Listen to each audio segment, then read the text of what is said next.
Hey, Shalom Israel. Yahweh Ba'Shem Yahushua brought a thumb to the brothers. Yahweh Shema Allah Thun Ba'Shem Yahushua to the sisters. Where the ISUPK started out at 1 West 125th Street, Harlem, New York, under Commander General Yohana. And since 1969, we teach you so-called blacks, Hispanics, and Native Americans that you are the 12 lost tribes of the nation of Israel. You understand? Preaching Officer Shabal holding down the class out here in Las Vegas. This is the Las Vegas scripture breakdown class. Before we get started, as I ask you brothers and sisters every week, if y'all can like and share the classes, Baba Kushah. Again, also, like I tell y'all every week, not just the classes coming out of Las Vegas, but the ones coming out of New York, DC, Chicago, Philly, all over the world. You know what I mean? Because just because you got the truth, you know what I mean, you're not supposed to keep it to yourself. You know what I mean? You're supposed to make sure all your brothers and sisters got access to this truth. You understand? The way to get this truth, you understand, is by sharing these videos. You understand? So that's what I'm asking brothers and sisters to do right now. So before we get started, you understand, I'm gonna take a couple seconds to like and share the video myself. And then we're gonna go ahead and get started. All right. I did not get a chance to go into the topic that I had written down for April the 15th. That's the last time we had a Thursday class. So if we don't, time permitting, if there's no questions, or if there's only a few questions, you know what I'm saying, we'll answer those questions. Then we'll get into the topic. And the topic is the oppressor only knows how to be evil. And I'm gonna pull some stories, if y'all don't mind. I'm gonna pull some stories. I'm gonna read a couple articles that I have found, a couple things that's happened in the nation, you know what I mean, that further proves that the oppressor, other known as the so-called white man, only knows how to be evil. He only knows how to be wicked. He only knows how to show hatred toward the Lord's chosen people. Right. You understand? That's all he knows, is how to destroy and breed hatred throughout the world. You understand? His sole purpose is to destroy you through his hatred. You understand? In the scripture breakdown class today, Captain Tazariak, somebody pulled asked for a breakdown on Deuteronomy 23:7. And for those who aren't familiar with Deuteronomy 23:7, that's the "Thou shalt not abhor an Edomite" scripture. Not understanding the things that we teach is not abhorring an Edomite. What the Edomites is doing to Israel is what you would call abhorring. Right. Everything that they do is abhorring. Abhorring is how you say that. You know what I'm saying? And what we do is call them out for the crimes that they've committed, and we call them out for the crimes that they're committing. You get my point? The things that we say about the so-called white man, we don't say them just because they sound good, or, you know, because we want to be hated, or we trying to get clicks or views or whatever the case may be. You understand? We say these things because it's the truth. And we're going to put some scripture to prove that. And then also, I got some, again, some articles that I want to pull to further prove that point. You know what I mean? So if y'all could like and share the class of Baba Shaw, and then we'll look for, if anyone has any questions, we'll get those as well. Let me see. Yeah, we'll get those as well. Give me 1 second. Again, also I have a pre-topic before I go into the actual topic that I wanted to go over. Let me see. Give me 1 second. Okay, yeah, that's it. That's it right there. Okay, so so that's that. Okay, so does anybody have any questions in the room? If anybody has any questions online, just go ahead and type them in, and Lord allow, through the Spirit of the Most High, I can get your question answered. If not, I'll write it down, and I'll definitely have it for you next week. If not, if anybody has any questions in the room, just go ahead and raise your hand. I see you, Shaquat. Come to you in a second. Before I take the brother's question, again, if you're in the Las Vegas area and you're looking for counsel, you're looking for the class, I mean, you want to know where we hold our boots on the ground series. If you want to know where we be doing camp at, you know what I mean, just reach out to us on ISUPK Las Vegas on Facebook or ISUPK Nevada on YouTube. All right. With that, Shaquat, hit me. So I have a question in the book of Psalms, chapter 62, verse 9. Psalm 62. Now let me get there with you. Psalms 62 and 9.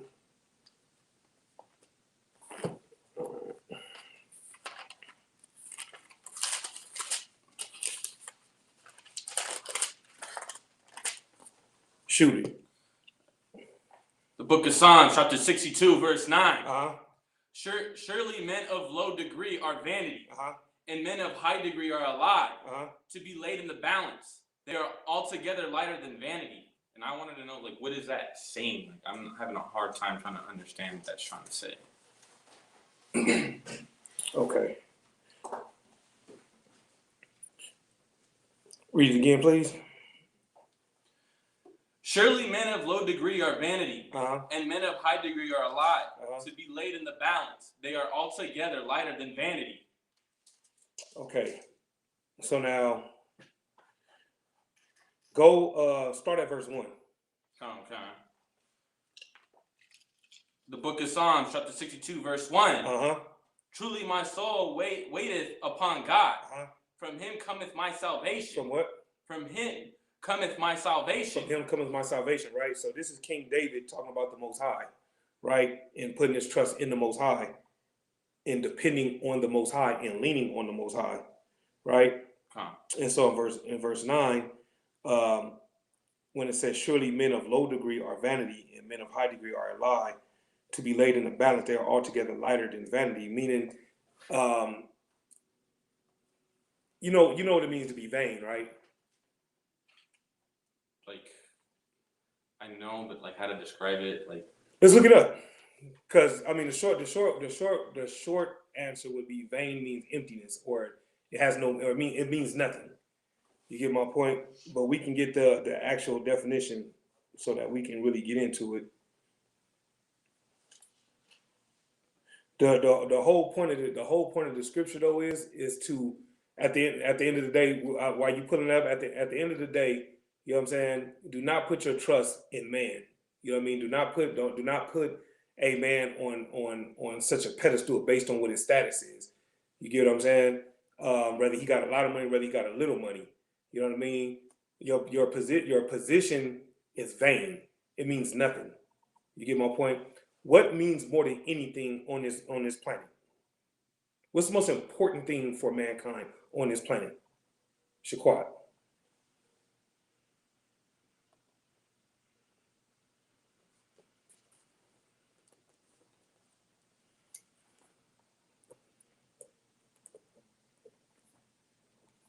Take a shot.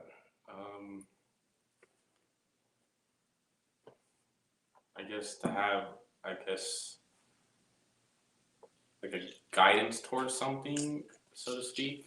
No. All right. What is the most important thing on the planet for mankind? To serve the Lord. That's it. To keep these laws, statutes, and commandments. That supersedes everything. Ecclesiastes 12 and 13, paraphrasing, says, here's the conclusion of the whole matter. Fear the Most High and keep his commandments. So in other words, when you get past all the bullshit, high status, low status, big bank, little bank, you understand, fat, skinny, whatever. When it's all said and done, fear the Most High and keep his commandments. You get what I'm saying? So when King David says that they're all together lighter than vanity, in other words, none of that matters. putting your trust in the Lord supersedes everything. You get my point? You got the definition for vanity? Con. Having no real value, idle, worthless. You see what I'm saying? So the sister said to follow the law, statutes, and commandments. She's correct. That's it. But yeah, so vanity, I mean, it means nothing. You know what I mean? Just like, for example, I talked about this a while back, right? You know how you go to the gym and you're working out, and I'm not speaking against the gym. That's not my point. My point is you go in there and you wear these muscle shirts and you look in the mirror, and you're doing all this flexing and all this other kind of stuff. But at the end of the day, if you're eating shrimp, pork, crab, and lobster, the Lord's going to kill you. Right. So all those muscles means nothing. You get my point? The judgment from the Lord supersedes how big your muscles is. You know what I'm saying? It supersedes how flat your stomach is, something I wouldn't know anything about. You understand? That's a whole nother conversation for another day. No problem. Got no problem making fun of myself. You understand? I know what it is. Ain't no thing. The bottom line is that none of those things matter. Now, am I saying that to say don't go to the gym? No, I'm not. I'm not saying that. You know what I mean? Am I saying you gotta, just eat whatever the hell you want because it don't matter what you look like? I'm not saying that either. All I'm saying is you don't want that to be a priority. You don't want to put that over serving the Most High. You get what I'm saying? You don't want to be so focused on making $100 million that you forget that, hey, I wouldn't even be here if it wasn't for the Most High. I should have been dead a long time ago. You understand? So that's talking about there. All right. Any other questions? All right, shoot it. So like just on the same verses real quick. So that's funny. That very last. So when it uses vanity in the very last as the very last word, they are altogether lighter than vanity. You just switch out vanity with nothing. Yeah, think about it. Okay. I yeah. just want to make sure So imagine that though. You're lighter than nothing. Right. You see what I'm saying? Like vanity is one thing, but to be lighter, that means you're even more relevant. You understand? More nothing than nothing. Exactly. Right. Okay. Because you gotta know this is a nigga book. You get my point? You know, we you know what I'm saying? We shoot on each other all the time. You get what I'm saying? Right. You know what I'm saying? You know how it is, you know what I'm saying? When your woman get mad at you, oh, nothing ass nigga. Right. You know what I'm saying? Like you're less than nothing. You know what I'm saying? Right. Okay. I mean, we don't deal with that in here, but you get my point though. Okay. You get what I'm saying? So, hey, shalom, Dwayne Davis, Most High in Christ. The sister said that just means you're a strong, healthy sinner. And that's my point though. So you can go to the gym all day long, you can be in there 3-4 hours, and you can lift the whole goddamn gym. But again, if you're not serving the Lord, it means nothing. Right. You get my point? If you go to that Christian church every Sunday, it means nothing. You get what I'm saying? Let me see. So we good on that? Any other questions? YouTube's clear, sir. YouTube's clear. Okay. And I don't see any questions on Facebook. I'll give you guys a couple more seconds. And if not, we're gonna go ahead and get started. All right. Go ahead and get started, man. Again, but the title for tonight's class is "The Oppressor," or the so-called white man only knows how to be evil. You understand? That's going to be the topic of tonight's class. But before we go into that though, I had a pre-topic that I wanted to get on real quick. All right. So I don't see any questions on Facebook. Brother say YouTube is clear. All right, so we're gonna get into it. All right, let me get 2 Corinthians chapter 10, verse 4. And again, for those who are not familiar with, you know what I'm saying, how I teach these classes, you know what I mean, I don't whatever precept is brought out, whatever breakdown is given, you know what I mean, it's not of my own doing. You know what I mean? I'm just a vessel that the Most High is using to get this work done. You know what I mean? It's the Most High who gets all the credit when it's all said and done. Okay. What I'm saying is though, but these topics are created based on things that I see, whether it's a CNN notification, you understand, or something that's on Facebook or something like that. You know what I mean? Or it can be the condition of the environment that I'm in. It could be the slavery. It could be anything like that. Okay. And this right here is based on some things that I have been seeing and hearing. All right, this pre-topic. Whoever got it, shoot it. Okay. The book of 2 Corinthians, chapter 10, verse 4. For the weapons of our warfare are not carnal. But the weapons of our warfare are not carnal. Meaning what? All right. Like it's not, our warfare isn't being fought with swords and guns. It's not a physical realm. 100. Right. Keep reading. But mighty through God to the pulling down of strongholds. To the pulling down of strongholds, right? It says, but mighty through the Most High, right? our weapons are mighty through the Most High, meaning what? What are our weapons through the Most High? All right. Our weapons are the law, statutes, and commandments. That's right. That's right. In our spirit, right? Because with them law, statutes, and commandments, think about it. Just think about it like this, right? If we're all following the law, statutes, and commandments, right? Because it says to the pulling down of strongholds, right? What are those strongholds? I know. Anybody online? What are those strongholds that 2 Corinthians is talking about? It says, but mighty through the Most High to the pulling down of strongholds. What are those strongholds? You want to take a shot? All right. It's like Christianity, all the other ideologies. That's a good one. What else though? You're right, but there's a little bit more too. Like the strongholds of like, okay, so could you also look at the strongholds that bound like us when we're in the world? Like Christianity or homosexuality or drugs, you know, anything that basically takes us away from the Most High. You know, the weapons that the Most High gives us through these scriptures, through the truth, through the law, statutes, and commandments. Okay. It'll break all that down.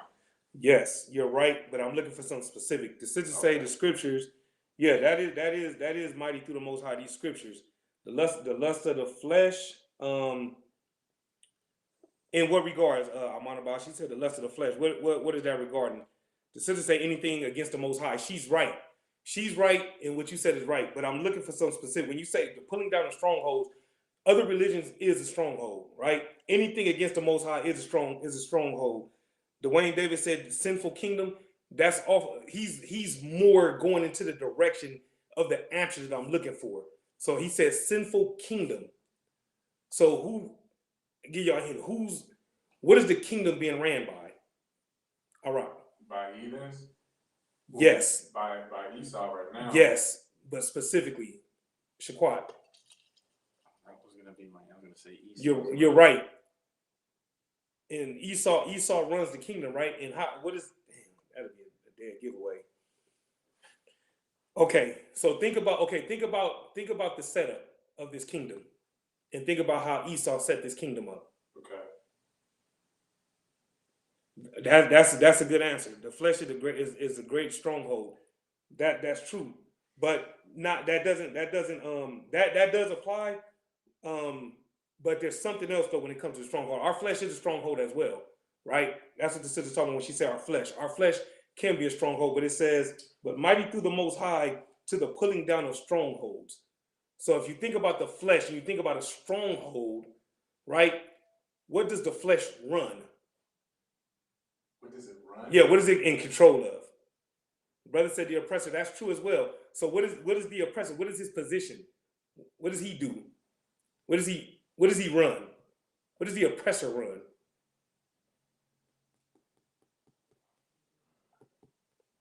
What is he in charge of?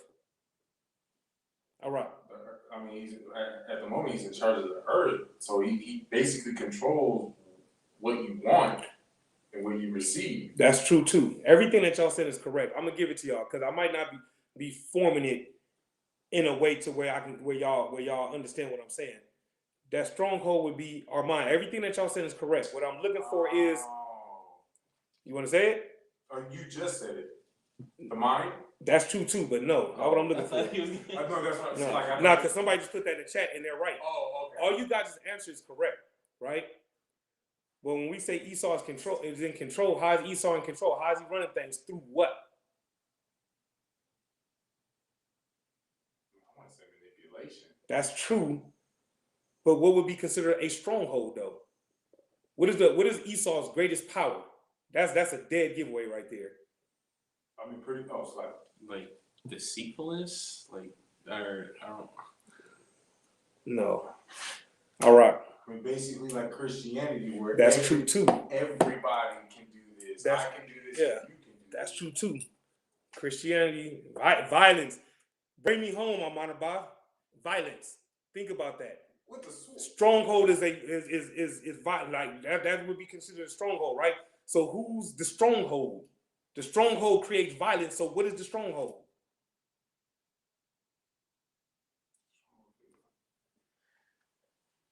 His lives. That's correct too. The sister's more on it when she said violence. So think about violence and think about where the violence comes from. All right. Military. Thank you. And who is the military in lockstep with? You got the military who's under the government. That's the strongholds. Okay. You get what I'm saying? Okay, that makes sense. Think about it. All right, kind of can. The pulling down of strongholds. The government and the military and this police force. Why? Because if you keep it in the law, statutes, and commandments, why would the police need to be in your neighborhood? Where are the drugs? Right. You get what I'm saying? Where's the prison population? Right. You get what I'm saying? The Christian church doors are going to be closed now because we're no longer filling them up. Right. You get what I'm saying? So all those things that y'all said, they all apply and they're all considered strongholds. But you got to remember the other strongholds as well is the government. Right. And his military and his might. We can put all that down by serving the Most High. How? Because if we serve the Most High, we provoke the Most High to send Christ back. And when Christ comes back with the angels, what does Christ and the angels do? Shaquat. What will Christ and the angels do when they come back? Come for blood. Right. And after they destroy the white man, what is he destroying in the process? Their governments. You see how it all ties in? So now when you pull down the government or the stronghold, you pull down the military, the stronghold, you pull down Christianity, the stronghold, what do you have now?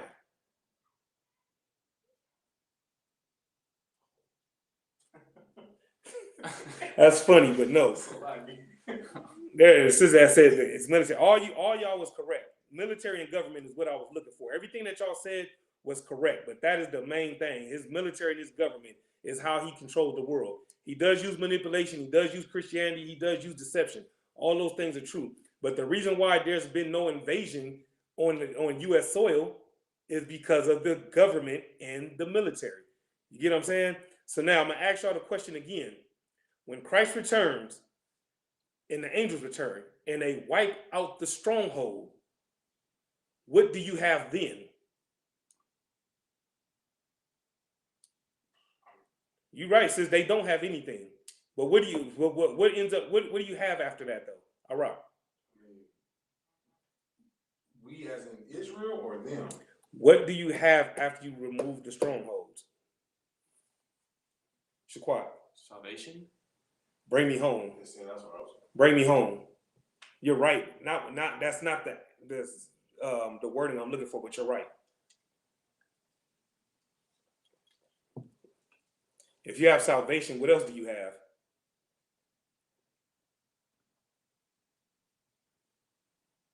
The hint is Christ and the angels destroyed their stronghold. We all know the stronghold that we're talking about. So if Christ destroyed their stronghold and we now have salvation, what else do we have? All right. We have a stronghold. Yes. Right. Which would be the kingdom, right? Right. We have the new stronghold. Now, right. Again, the scripture says to the pulling down of strongholds. So once we pull down their stronghold, they're no longer in power. So if they're not in power, now who's in power? Shaquat. We are. Under Christ. There it is there. You get what I'm saying? But the only way to do this, that's right, the kingdom of heaven. Both of you sisters are correct. This is the only way to get the kingdom. This is the only way to pull down the strongholds. Not storming Capitol Hill, not going to the White House. You understand? Not shooting up just anywhere. Anything you can think of. None of those things are going to pull down those strongholds. If anything, that's going to make the oppressor step on you even more. Right. You get what I'm saying? Come on with it. So like if I may, sir, like what you're bringing out is super heavy, especially with what you were saying about the military. Because, you know, I'm one of them brothers that came out of the military and whatnot. Right. And the primary, we'll say, power of their military in the first place is, you know, Blacks, Hispanics, and Native Americans. The reason why America even won the wars, hell, even the Civil War, the wars against the British, you know, any war that America had fought and won is because of Blacks, Hispanics, and Native Americans. And like he was saying, if we start following the law, statutes, and commandments, all their strongholds, their military will fall, and that's because we're coming out of their military, and now they damn near ain't nothing. Exactly. So what you bring, like Salaki? Nah, Most High in Christ. Most High in Christ. You know what I'm saying? And that's the thing, though. You get what I'm saying? So our weapons of warfare are not carnal. Right. You get what I'm saying? That's not how we're gonna pull these strongholds down. Right. You get what I'm saying? Why am I saying it? Because I keep seeing stuff about where y'all guns at and why y'all not doing this and why y'all not doing that. Well, that's why. Our guns can't compete with their guns. Right. You, from your experience, you know they can send a drone over here like that and take out a whole goddamn block if they wanted to. God. You get what I'm saying? That's why if you look at so-called gangbanging and how little sense that make, you sit there fighting over a street that's not even yours. Right. You think you run that. You think you run that block until y'all over there smoking, getting high, and y'all getting drunk, and y'all listen to music and shit. And you're like, hey, what's that buzzing noise? Not knowing it's a goddamn drone this big. What the fuck? The hell is that? And you're like, the fuck? And you see just niggas dropping left and right. You want to know why? Because that drone just came to wipe y'all niggas out. That's why, to show you whose block it really is. You get what I'm saying? And everybody gonna pull out their guns and get to shooting, but what you shooting at? Right. You get what I'm saying? Our weapons are not carnal. You know what I'm saying? Our weapons are spiritual. You get what I'm saying? I got some more. Let me get Ephesians chapter 6, verse 12 real quick. This is a precept for 2 Corinthians 10 and 4. It's Ephesians 6 and 12. Okay. The book of Ephesians, chapter 6, verse 12. Shoot it. For we wrestle not against flesh and blood. Read it again. For we wrestle not against flesh and blood, but against principalities. Against what? Sluggy. But against principalities. And what else? Against powers. Against the rulers of the darkness of this world. Against spiritual wickedness in high places. You get what I'm saying? What is the high place right now? What will be considered the high place right now? All right. I mean, you say, being the Pope of the Roman Catholic Church, or you can even say, being a multi-billionaire, like, what's his name? The dude that's doing the COVID vaccine, Gates. Okay, Gates. True. And where is all that located? I mean, in a high place. Right. But where's the high place? You're right. But give me an example. I'm looking for one answer. That high place today, damn, that's kind of a giveaway. The high place today would be considered what? Could you say the government? Sister had it. No, yes, but no. Yeah, that's all true. But how you would sum it all up? America. Oh, okay. That's the high place. America across the board. You get what I'm saying? That is the high place. This is Babylon. This is Egypt. You understand? This is Rome. You get what I'm saying? This is the superpower. Think about America as a whole. What do? They sit on there. High horse. Get what I'm saying? Looking down and thumbing their nose at what? Everybody that's beneath them in their eyes. Right. You get what I'm saying? So what you said is correct. From your Warren Buffetts to your Rockefellers, your Madoffs, all those people, they're all sitting in high places. The Roman Catholic Church, your TD Jakes, all these people, your multi-millionaires, your Steve Harveys and all that, your faggot ass Nick Cannons, not giving up on that dude. I'm gonna continue to go in on that dude every chance I get. Okay. But anyway, all these people, they're all in high places. But how is it that they were able to get to those high places? By being in the highest of high places. Physically speaking, of course, because we know the ultimate high place is heaven where the Most High dwells. We know that. Right. But that's not what this is talking about. You know how you know that? It says against spiritual wickedness in high places. So we know this can't be talking about heaven. Why not? How do you know this ain't talking about heaven? Shaquat. Because there isn't going to be any type of wickedness in heaven or anything. Get a brother a hand. That's exactly why. There is no spiritual wickedness in the kingdom of heaven. You think the Most High going for... Listen, the Most High is a gangster. There is no spiritual wickedness in heaven. It's not happening. So that's how you know it's that simple. You know what I mean? It don't even require a lot of thought. You know what I'm saying? How do you know that this high place ain't talking about heaven? Where the Most High is? Shit, simple. Because there's no spiritual wickedness there. You get what I'm saying? Where does spiritual wickedness run wild? Shaquat. In a America. That's it. You see how simple that is? I mean, shit, we in Sin City. Think about it. We're teaching this class in the belly of the beast. Right. Sin goddamn city. You understand me? So this is the high place though. Why? Because you can get off a bus or a plane, however the hell you get here, and you can go straight to the strip and you can get all the meat you want. I mean, that meat can be however you want to use it. Meat that you can eat. You know what? I'm not even going to lie. So drugs. I know. So I'm drugs, women, drunkenness. Because alcohol is not the sin. Drunkenness is the sin. Right. You get my point? You want cocaine? You want anything you want? You can take a bus. You can take a bus ride from California to Las Vegas, and you can have whatever you want. You get my point? You can have a woman from any different damn color you want. You get what I'm saying? All right here in this high place. You get what I'm saying? And this is considered a high place. How do you know? Because everybody wants to come here. You get what I'm saying? Everybody looks at Vegas like, this is that spot. It's popping out there. Why? Because this is where all the wickedness dwells. Right. And of course, you got wickedness in DC, in Detroit, and all these other places as well. But since we in Vegas, we're going to talk about Vegas. You get my point? But the thing about it is, though, right? So it says, before we wrestle, not against flesh and blood, right? So what is our battle? What kind of battle are we fighting? What is the battle that we fighting? If it's not a physical battle, or the scripture says, if it's not a carnal battle, what kind of battle is it? Iraq. It's a spiritual battle. It is a spiritual battle. You get what I'm saying? It is a spiritual battle. How do you know? Because every day you open your eyes, you understand me? Every day you open your eyes, you are dealing with a spiritual battle.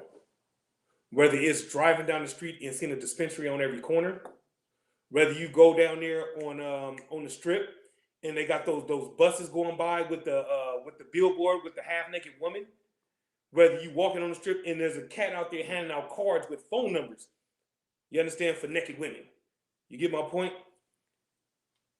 Your battle is spiritual. You get what I'm saying? You can't drive around without seeing a billboard with some kind of bacon cheeseburger, or a lobster fest, or all you can eat shrimp, or the seafood buffet, or all these different things. Bakar, shoot it. No, I was gonna say too, what you're bringing out is heavy. Hosanna Christ. Because the images everywhere you go, from music to That's an excellent point. to the TV, promoting interracial marriage, homosexuality. That's excellent. Music promoting homosexuality, just everything, like you said, around us, all the elements around us that we see, you can't escape it. Even inside your house, as soon as you turn on, even if you didn't go outside, right? You just turn on your TV, like you say, you see it everywhere. Everything that this kingdom represents is against the Most High. 100. You know what I'm saying? So they trying to trip us up, right, at every step of the way. You know what I'm saying? And get us to remain, in inequity against the Most High. 100. Everything the brother said is spot on, right? And that's the thing. It's like I said, I didn't see your answer. You said spiritual. The sister's correct, and sister said north, south, and central. Everything that y'all said is correct as far as answering the question as far as the high places. She said North, Central, and South America. She's absolutely correct. But yeah, our battle is spiritual. You get what I'm saying? Think about it right now, right? We're in the Feast of Unleavened Bread, right? We got some unleavened bread right here for anybody that's interested. I'm gonna have me some. You understand? I don't turn down much of nothing, especially if it's, of course, all things lawful, of course. But the bottom line is we got some unleavened bread right here. You get my point? But the thing about it is, think about it. We're in the Feast of Unleavened Bread. 7 days without eating anything with leavening in it, right? And I don't know about y'all, but I didn't realize just how much bread I ate until I was told that I couldn't eat bread. Man. You get what I'm saying? Like, damn near every burger spot is having a 2 for sale. You get what I'm saying? Damn near every spot. You know what I mean? And it's like, God damn, that look good. You know what I'm saying? Damn, I wouldn't mind having some of that. You having cravings for shit that you ain't had cravings for since last year. Right. You get what I'm saying? You weren't even tripping. But since you can't have it, listen, man, I went to 7-Eleven the other day, right? went to 7-Eleven the other day, and mind you, I go to 7-Eleven frequently on my lunch break or whatever, right? And I never trip off of them. But these last couple days, every time I go in there, man, them goddamn apple pies is calling my name, dude. They right there at the register. You understand me? What's right above the goddamn apple pies? And I know this by heart because it's like been calling me. The cookies. The cookies. And what's next to the cookies? You remember? What's next to the cookies? You got the pies, you got the cookies, and what's next to the cookies? No. Those are in there too. I've seen them. I know. I'm damn near an expert at 7-Eleven. You understand me? All I need is a goddamn turban and a dot. You understand? I might be running one of them bitches my own goddamn self. Man, go in the left corner. It's right there. And you go get the bid. Then you can get and all that old bullshit. Well, no thing. The bottom line is you got the pies. You got the pies. You got the cookies. And right next to the pie, it's like levels of actually. It's like a rack. You got the rack right here with the pies. You understand? You would think I set the shit up myself the way I'm able to explain it to y'all, right? You got the pie. I think they give you the breakdown of the flavors. Listen, man, damn a scripture breakdown, nigga. This is a pie breakdown. You understand? I'm gonna break down 7-Eleven up in this thing. Nah, I still like it, but real talk though, you got the pies, you got the cookies, and you got the brownies. All right there, right at the register. And you know what's even crazier than that? They all on sale. You get what I'm saying? And no other time do I trip off of it. I go in there, you know what I'm saying? I get my 79-cent drink. I mean, might get a bag of chips. Boom, I'm gone. You get what I'm saying? I might even get some of them dry-ass wings that they got if I'm in a rush. Ain't no thing. Right now, they got them 10 for $5. I damn near sound like a goddamn infomercial for 7-Eleven. You understand? Salakia. Fuck 7-Eleven. You understand? Salakia. I was just trying to make a point. I was just here catching myself like, man, them East Indians probably loving this shit right now. Damn, fuck them. Anyway, the point that I'm trying to make is everywhere you go, you're being tempted by leavened bread. Right. Everywhere. You get what I'm saying? For those who like, you know, pies and cookies and all that shit, it's everywhere you go. You know what I'm saying? For those Marie Calendar fans, they probably got their pies on sale right now. They probably got buy one, get one free sales on their pies right now. You get what I'm saying? What else do y'all like? Subway. Subway probably got it. You can probably get 3 footlongs for $1 right now. You understand? Ain't no telling. The point is, there's gonna be all these things that are gonna be thrown in your direction, and you have to fight it with your spirit. You get what I'm saying? That's Satan saying this nigga's weak. He can't handle it. Watch, I'm gonna throw this out there at him, and I'm gonna throw that in his face. You get what I'm saying? And he ain't strong enough. You get my point? Not knowing who we fucking with, because we strong enough to deal with anything. That's right. You get what I'm saying? Because we come from a bloodline of royalty. Right. We come from a bloodline of warriors. You know what I mean? Right. And so it ain't no thing. That's only a couple more days, and then after that, it's owning cracking. Niggas might gain about 5-10 pounds after the feast of unleavened bread. I think I lost 5-10. I can fit into my workouts a little better. You understand? But the thing, ain't nothing happening. But the whole thing about it is though everything is spiritual warfare. You know what I mean?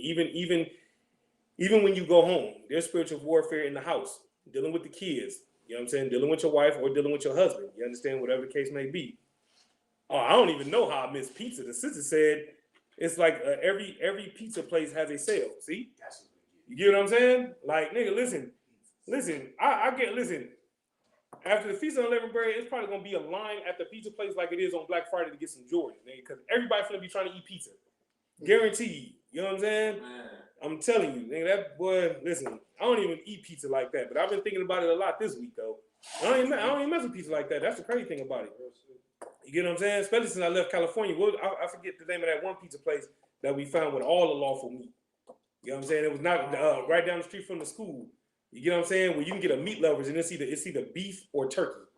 You know what I'm saying? Beef, bacon, you understand? Ham, everything. Anything you can think, all the meat was lawful. You get what I'm saying? And I've been thinking about that place. Listen, I moved to Vegas, about 5-6 months ago. I ain't thought about that place not one time up until this week. You get what I'm saying? It's spiritual warfare, brother. And it's no different with your everyday life. Dealing with them devils on your job. You get what I'm saying? Having to fight the urge to want to punch them in their mouth. You get what I'm saying? Or that corporate kiss ass who always telling on himself or doing gay shit. You get what I'm saying? These are all things that's gonna test your spirit. Seeing a homosexuality all around you. You get what I'm saying? That's gonna test your spirit because you in the truth. And you hate fags. You probably hated fags when you was in the world too. But you really hate them now. You get my point? And so you seeing all these things and your spirit you have to fight that desire to say, man, take them tight ass pants off. Hey, nigga, quit flaming down the goddamn street. You get what I'm saying? Or hey, man, the Lord gonna kill you for being a faggot. You know what I'm saying? You gotta fight those things off. You know what I'm saying? Or I mean, you can go on and on and on. But the thing about it is, though, you know what I'm saying? Our battle is not carnal. It's all spiritual, and you're gonna have demons testing you on a daily basis. You get what I'm saying? It could be a kid, it can be a wife or a husband. You get what I'm saying? It could be your mom's. You get what I'm saying? Your cousin, whoever. You get what I'm saying? And you have to be strong enough. And you have to have the wisdom, knowledge, and understanding to know that it's a demon that's coming against you. And you have to know that your job is to win. You understand? Your job is to win. You have no other choice. Why am I saying you have no other choice? Because there's a difference between everybody in the school and people that are in the world. And what's that difference? What is the main difference between the brothers and sisters in this school and the brothers and sisters that's in the world? Bakar. We know how to fight our demons. That's true, but before that though. Shaquat. We know how to be. We have brotherhood. That's true too. Not what I'm looking for. All right. We've learned to fight against our flesh. The wants of our flesh. You more on it. That's true too, Amanabah. Not what I'm looking for though. What's the difference between brothers and sisters in this school and brothers and sisters in the world? What's the biggest difference?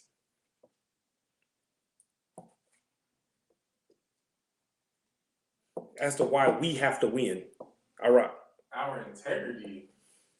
That's true. And where does the integrity come from? Our discipline. And how do we get the discipline?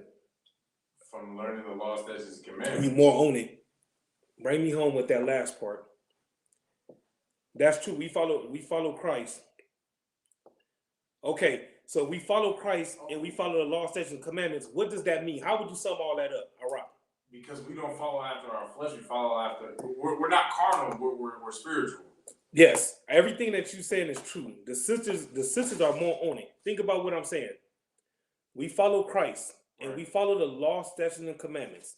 Right? The people in the world do not.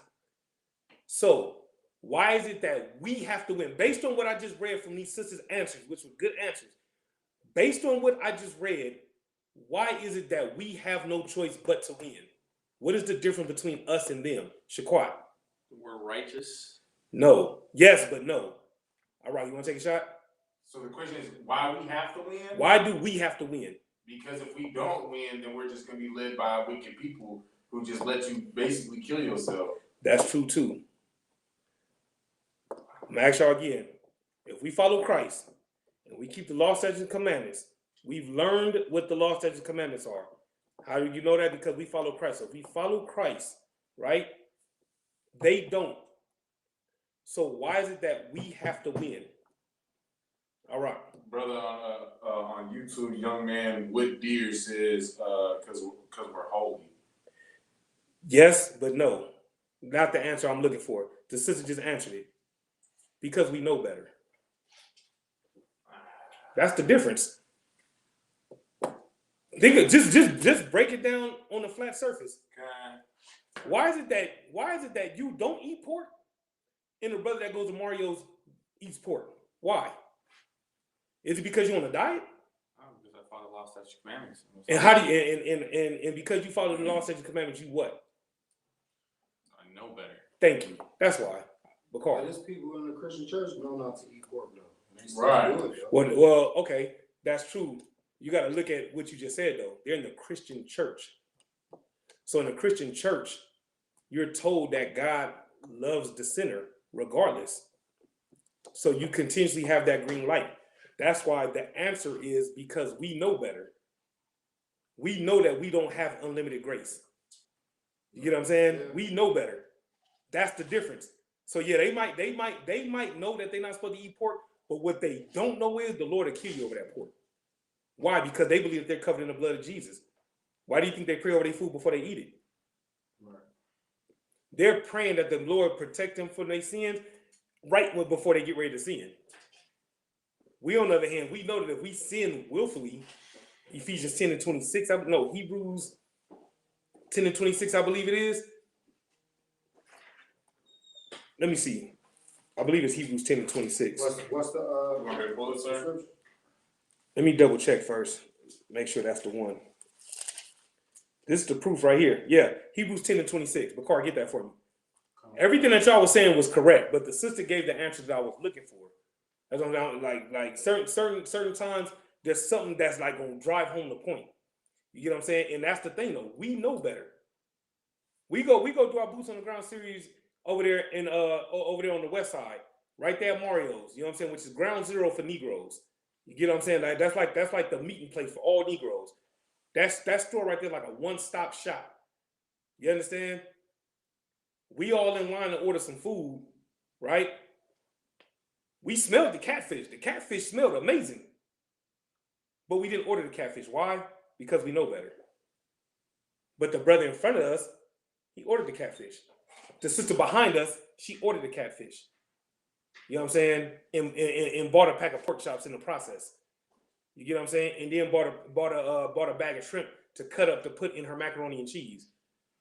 You get what I'm saying? Us on the other hand, we went in there, got our snapper. You know what I'm saying? Got us some Arizonas and got the hell up out of there. No, we didn't go. Well, now when we was out there doing our, you know what? Never mind. I'm gonna leave that snapper reference alone. It's a lot. Y'all gonna have to use your imagination. Our brothers that go out there. It's a lot. The bottom line is we bought the red snapper. They bought the catfish. Why? Because we know better. You get what I'm saying? Pull a precept. The book of Hebrews, chapter 10, verse 26. Shoot it. For if we sin willfully. So if we do what? If we sin willfully. Uh-huh. After that we have received the knowledge of the truth. Received what? The knowledge of the truth. Uh-huh. There remaineth no more sacrifice for sins. In other words, you pissing on Christ's grave. You come in here, you learn all this stuff, and you still go out there and go get a blunt? Knowing everything that you know. You get what I'm saying? That's why I said, what's the difference between us and them? We know better. That's what separates us. But that's one of the things that separates us. There's other things, but for this topic, that's the answer. You see what I'm saying? The discipline that we have and that we learn through being in this school is what helps us fight. The brotherhood is what helps us fight. All these things is what helps us fight. You know what I'm saying? But knowing better. You know what I mean? That's what we, you know what I'm saying? That's why our punishment will be a hell of a lot more harsher than some random smoker. You get my point? And so we have to be strong enough. We have to be spiritually strong. You know what I'm saying? I was talking earlier about having them gym muscles. That's cool to have them gym muscles, but you know what's more powerful than them gym muscles? What's more powerful than gym muscles? I mean, not even corny, but spiritual muscles. No, that's it. Your spiritual muscles. You get what I'm saying? Because I mean, again, like I said earlier, what good is it to have all the muscles and be the most wickedest nigga on the planet? You understand what I'm saying? So you got to look at it like that, man. Your spiritual strength is what's going to get you into the kingdom. You know what I'm saying? If you fall weak to your flesh for 1 second, that 1 second will get you killed. You get what I'm saying? You listening to that Christian pastor, believing that you got unlimited grace, will get you killed. You understand? So the bottom line in all this is, you understand, you have to fight. You have to fight to the death. You get what I'm saying? That's what it's all about, man. Listen, man, do not let that woman, do not let that man, do not let your supervisor, do not let your sons or daughters, do not let them, you understand, weaken you. You understand? You got to be strong and know that all these things are put in place just to test your strength. Just to see just how much you truly serve the Lord. You get my point? And after the Feast of Unleavened Bread, there'll be other challenges as well. You get what I'm saying? and you're gonna have to fight those. You know what I'm saying? Mother's Day is coming up, ain't it? Come. Some of y'all brothers been here long enough to where Mother's Day don't mean nothing to you no more. It's just another day on the calendar. Right. But for those brothers and sisters that's brand new to this thing, they're gonna have to fight that. That right there is an example of a spiritual battle. Having to answer to your mom, why you didn't call me? Why haven't I heard from you all day? Where's my gift? I thought we was going to brunch. You get what I'm saying? Or your in the world calls her your baby mama, but that's still your girl because y'all still together. You get what I'm saying? We usually go to lunch on Mother's Day. You know what I'm saying? Usually buy me flowers on Mother's Day. Usually do this for me on Mother's Day. Usually do that for me on Mother's Day. What happened? And you gotta be spiritually strong enough to fight her. You get what I'm saying? Now, brothers that's in this room, brothers that's watching online, we've been doing this for a little minute. So we've built up the spiritual muscles to fight that battle. But then there's going to be other battles down the line that's coming up that we got to be strong enough to fight. What's coming up? Was it Labor Day? Memorial Day? Memorial Day. That's coming up soon. And after that, you got the 4th of July. And then you got Labor Day. And I can go on and on and on. You get the point. So the point that I'm trying to make is, you know what I'm saying? The battles are nonstop. You know what I'm saying? They're constantly going to be thrown at you. You know what I'm saying? All right, you had your hand up? Yeah, kind of. So like, sir, when Uh-huh. I was first learning about the truth and whatnot, Mhm. and, you know, basically let my parents know what I was getting on. Uh-huh. My mother, you know, first thing that she would get on was, you know, her and I share a birthday Uh-huh. and Mother's Day and Christmas and everything. Uh-huh. And what she would try to tell me, and mind you, she's never read the Bible. She's gone to church, but never read the Bible. Sounds like Christians. And then you know the case with my mother as well. Mm-hmm. But, you know, she would tell me, she'd be like, well, don't you think that Christ wants us to have certain days where we appreciate, you know, just the one individual? Uh-huh. Okay, but where is it in the, you know, where is it in the scriptures? Right. First and foremost. Right. But, you know, what you were saying, you know, about like just how you'll have your family members, whether it's your mother or your baby mama or what have you, in any range, you know, they're gonna try to, you know, test you into really back into the world. Yeah. Nah, 100. Nah, 100. And the sister says she can't remember because she only celebrates high holy days, and that right there is the right spirit to be in. Right. You know what I'm saying? Right. That what that sister said is 100. And you know what? That mindset that she has is the same mindset of every brother and sister in this school. Right. We really don't. The only days that we care about carnally is what days we off. That's it. You know what I'm saying? We don't like oh, okay, that's Veterans Day. Oh shit, we get that day off, don't we? Man, that's what's up. That's all we care about. Is that a paid holiday? Man, let me get that. That's all we care about. You know what I'm saying? We're not gonna celebrate a goddamn thing. We just happy that we don't have to go to our slavery and we still gonna get paid for it. That's what we care about. That's the only reason why those days matter. That's it. Is it a paid holiday? Yes? Yeah, let me know then. You get my point? Just like that. It's not. Fuck. You know what I'm saying? Damn, we still gotta come in. Then what's the point of the fucking holiday? You get what I'm saying? That would be our response. That would be our reaction. You get what I'm saying? But we don't care. You get what I'm saying? We only care about the high holy days. You understand? That's it and that's all, right? So the whole bottom line is, you understand, build up your spiritual muscles, man. You get what I'm saying? Because without those spiritual muscles, you will fall weak to your flesh. You know what I'm saying? You will eat a piece of bread today. You get what I'm saying? You will go buy that sandwich. You get what I'm saying? You will go to Whataburger. You understand? And if I could, real quick, listen, man. Listen, man. I got you, because the thing about it, I kept seeing all these posts and everything. Let me tell y'all something, man. Whataburger is over goddamn rated, man. That shit is not all that, man. You understand? I do not understand what the hype is about. I got tired of seeing posts about it. Listen, man, you don't have to tell me not to go to Whataburger this week, because I wouldn't go to Whataburger regardless. It could be one on every goddamn corner. I could be hungry as shit.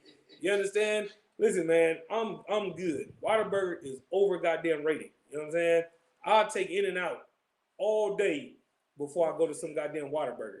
You get what I'm saying? I really do not understand the hype. Seriously. I'm looking, I'm like, what the fuck Whataburger y'all going to? You know what I'm saying? Do they got a secret recipe at this that I don't know about? Because the one I had, that shit was trash. I'll take a Jack in the Box burger over Whataburger, and Jack in the Box burgers ain't all that. You get what I'm saying? But I'm just saying, man. Nah, real talk. Hey, listen, I didn't get a chance. I didn't get a chance to eat a burger at the mansion party, but from what I was told, them burgers was on point.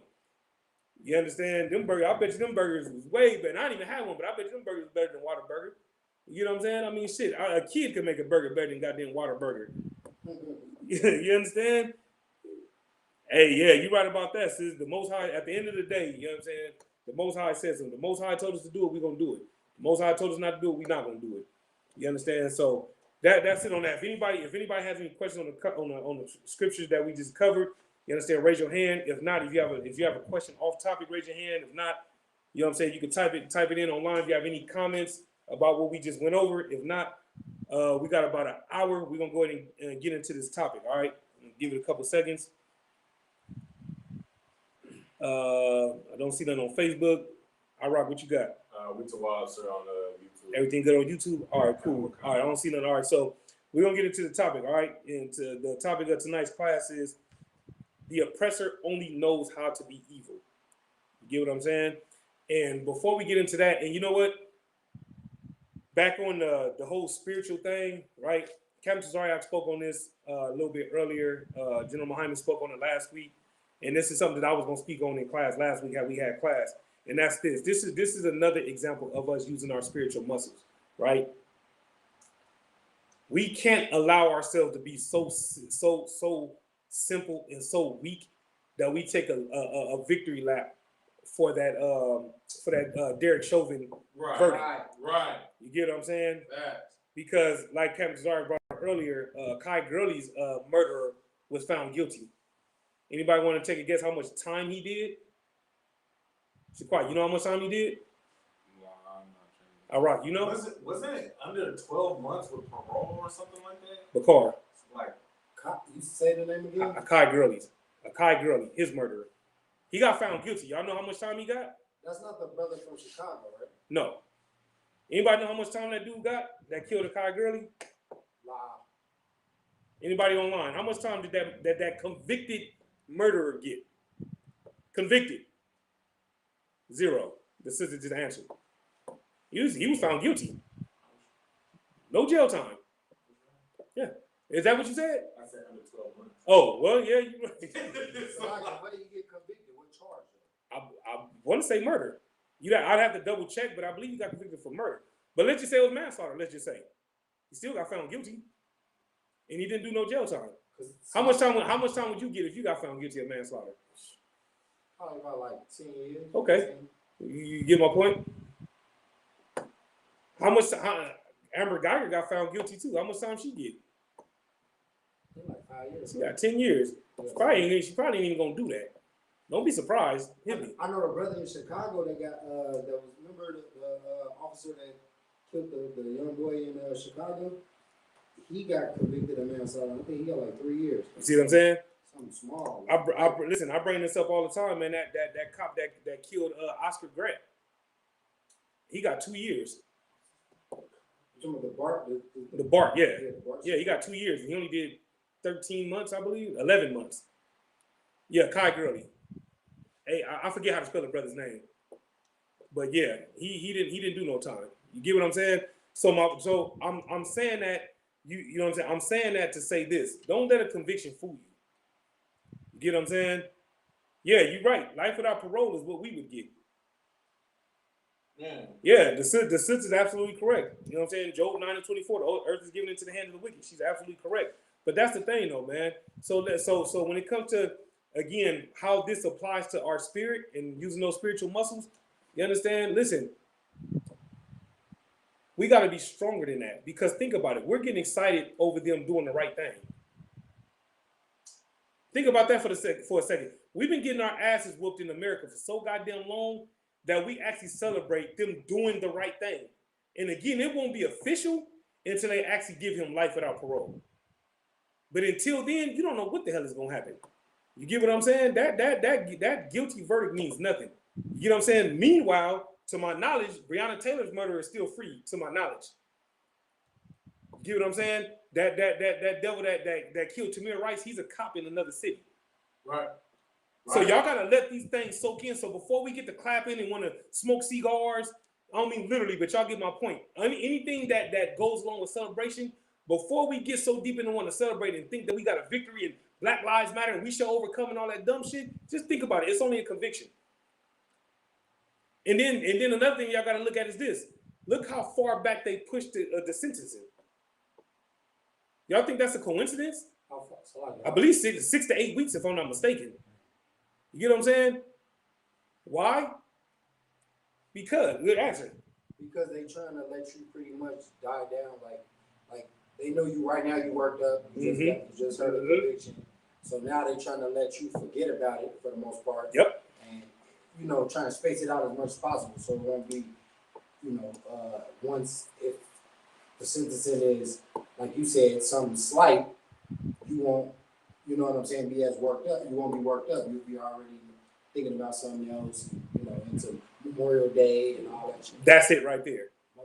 That's it right there. The sister summed it up real good. She said all they did was give us another sleeping pill. She is absolutely correct. She is 1,000% correct. The sister said the woman cop got a hug and a little jail time. Everything that y'all saying is 100% correct. It is an opportunity. Like I said before, it's the good old 42 fake. Hey, look over there. So we all got our attention over there. We forget about all the other shit that they still getting away with. You know what I'm saying? Like nobody's talking about the fact that them Africans is kidnapping our brothers and sisters. Nobody's talking about that. You get what I'm saying? Nobody's talking about the fact that once again, Breonna Taylor's murder is still running free. You get what I'm saying? Nobody's talking about Rayshard Brooks. Nobody's talking about that anymore. You get what I'm saying? Nobody's talking about Jacob Blake anymore or Walter Scott. You get what I'm saying? You see it's because we all like, man, we got this one though. You get what I'm saying? We got this one. It's the same thing. It's the same thing when OJ got found not guilty. The water. OJ got found not guilty, and everybody celebrated. Everybody was happy about OJ being found not guilty. Meanwhile, that Asian heathen that killed that young sister, nothing. No, right. You get my point? Right. And that's the thing, man. We gotta be spiritually strong enough, man, to not, you know what I'm saying, allow ourselves to be played by the simplicity of this world. You get what I'm saying? Let me read something for y'all real quick. Hold on, let me see something. Let me read something for y'all real quick. I gotta read something for y'all. Man, give me a second. Let me find this real quick, man. Let me see. Here's another sleeping pill for y'all. This is according to CNN. Federal prosecutors have indicted 3 men in connection with the death of Ahmaud Arbery. How many people in the world forgot all about Ahmaud Arbery? We didn't, of course. You know what I'm saying? How many people in the world forgot about Joy Morgan? We didn't. You get my point? But again, sleeping pills, like the sister said. You get what I'm saying? Look at this. Another CNN notification. Andrew Brown's family will be allowed to view body cam video of his killing by North Carolina deputies, but it won't be released yet to the public. We don't care about that. You want to know why? Because Derek Chauvin was convicted because was found guilty. You get my point?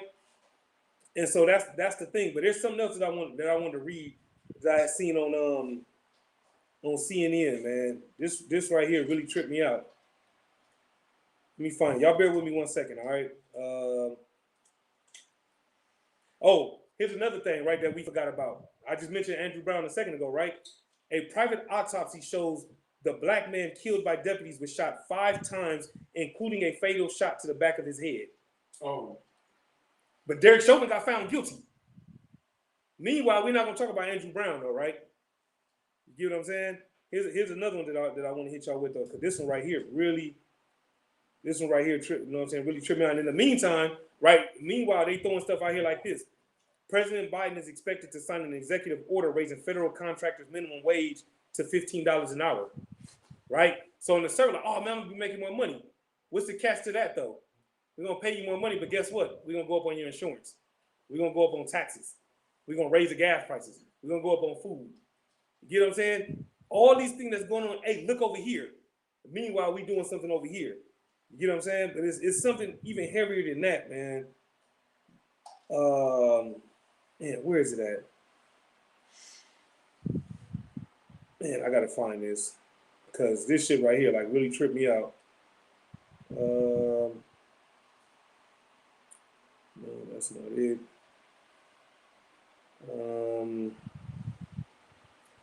Damn. It was in my It was in my my CNN notifications. I meant to save it. I don't want to take up too much time looking for it, but it has something to do with the so-called Mexicans in ICE. And unfortunately, you know what I'm saying, for times I don't want to spend too much time looking for it. But the whole point of the matter is the story, right, is something that was swept under the rug. You know what I'm saying? In other words, you know what I'm saying? In other words, the whole bottom line is because of the Derek Chauvin guilty verdict, they slide little things like that up under, you know what I'm saying, up under us to try to throw us off. You get what I'm saying? So you got the Derek Chauvin murder conviction, right? But who knows about this right here though? Let me pull this story for y'all real quick. Let me see. I got a story I want to read y'all real quick. Let me see. Is the one about Vegas? With the deaf system? Nah. No, but if you got it, okay. Well, we'll go to that next, right? You want me to pull it? Yeah, pull the one that you talking about. I got a story about a sister as well. But this right here from CNN, right? White headmaster at New York Catholic school resigns after telling a black student to kneel and apologize the African way. You see what I'm saying? These are things, these little things like this is what's going on around the world. You get what I'm saying? You got that ex-football player who will probably be a football player again, depending on how good he was. You know what I'm saying? Who beat a sister half to death because she wouldn't bow down to him like the servant that she is in his eyes. You get my point? All these things have happened to no consequence, but we're not speaking on them no more. Why? Because Derek Chauvin was found guilty. You get what I'm saying? Bakar, read that when you got it. In the meantime, let me get Ecclesiastes 7 and 13. I don't know if y'all familiar with this. This is a story that I've seen, like I said, in several groups. Where people in the Black Lives Matter group posted it. It was during the time where the George Floyd protest. There was a Hispanic brother by the name of George or Jorge Gomez killed by Metro Police on the strip, actually like in the downtown area during the protest that the Black Lives Matter people were doing. Okay. And they tried to say that he raised a gun at the officers and they justified he killed them, but then they did an independent investigation and they found that there's no evidence to support that. The brother did have weapons on him, which he's allowed to open carry in the state of Nevada and Las Vegas. So pretty much he didn't do anything wrong. And it's just an article saying that the police officer is no longer with Metro, and it doesn't say anything about a conviction or anything remotely close to any charges being brought up on that officer. You know what I'm saying, for the killing. You see what I'm saying? That's another example right there, though. You get my point? They'll suspend them or put them on leave and stuff like that. Wait a minute. You kill an unarmed black man, and all you get is a leave, which more time not is a paid leave, more time than not. And behind the scenes, probably high fives and shit, and fist bumps and shit like that. You know what I'm saying? But that's their way of justice. You get what I'm saying? Or like you said, a transfer, right? But before we get into these scriptures, right, let me ask y'all something, right?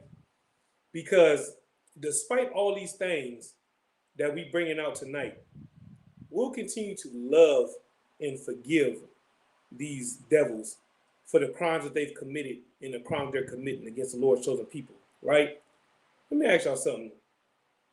Why is it so sickening that us as a nation continues to forgive these heathens for the crimes they've committed and the crimes they're committing against us? What's the most sickening thing about it? All right. The fact that we'll sit there, they'll kill ours in front of us, but yet, and we'll forgive them, but yet in the same term, we can't forgive our own people. That's heavy. The sister, yeah, you're probably right. That's a good point. You're probably right though. That's 1A. What you said is 100% facts. That would be 1A. What you said. We'll forgive them before we forgive our own. You're 100% correct about that. What's even heavier and sicker than that, Shaquan? Say the question again, please. Why is it so disgusting and so embarrassing and so shameful for us to forgive these heathens at every turn for every crime they've committed and every crime they're committing against us?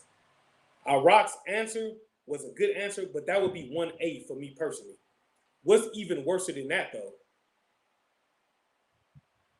Now, would it be that when Yahushua died for our sins, because they ended up killing him, correct? No. No. All right. So just to take it kind of like a step up in my eyes, the fact that they'll commit the atrocities to us, and like you said, we'll forgive them. But when one of our own commit the atrocity towards us, we'll go out and take their lives for what they did to us. Like we're not willing to step up against our actual enemies. But we'll take the lives of our own. Or am I saying the same thing? You are, and what you're saying is true. For time's sake, I'm gonna give it to y'all. Right? What's worse than us going out of our way to forgive them and not forgiving our own? What's worse than that is us forgiving them without them even fucking apologizing. Think about it. When have they ever come out and said, you know what? We've committed a shitload of atrocities against y'all, and we're deeply sorry. And for that, we're gonna do this, and this. Any of y'all seen that? Any of y'all heard any of that before? All right. If I may, so like this, sir, just an apology at all. There didn't even have to be a what's the word I'm looking for? Sincere? Not sincerity, but Most High Christ. What's the word? Because you were saying that because we're so sorry, I'm gonna give you something. Yeah. Like without that, give you something. I can't think what the word is for that. But just a simple like, I'm sorry for what my people did. Right. That's what I'm saying. Like, think about it. Think about when we go to camp, right? May 15th, by the way, you understand, ISUPK will be breaking ground in Las Vegas. You understand? Right there on the historic west side, man. We're gonna be out there blazing on them heathens, blazing on them devils, man, blazing on the lost sheep of the house of Israel. You understand? That's right. With help from brothers from California and Arizona as well. You understand? Right. But the thing about it is, right? The thing is, think about it at camp. When devils come up to the camp, right? What do they say? I didn't do it. Right. Or that was a long time ago. They say all these things, but yet never say, damn, you know what? I was wrong. Our people was wrong. Oh, I don't agree with that. They're wrong. We shouldn't have did this. We shouldn't have did that.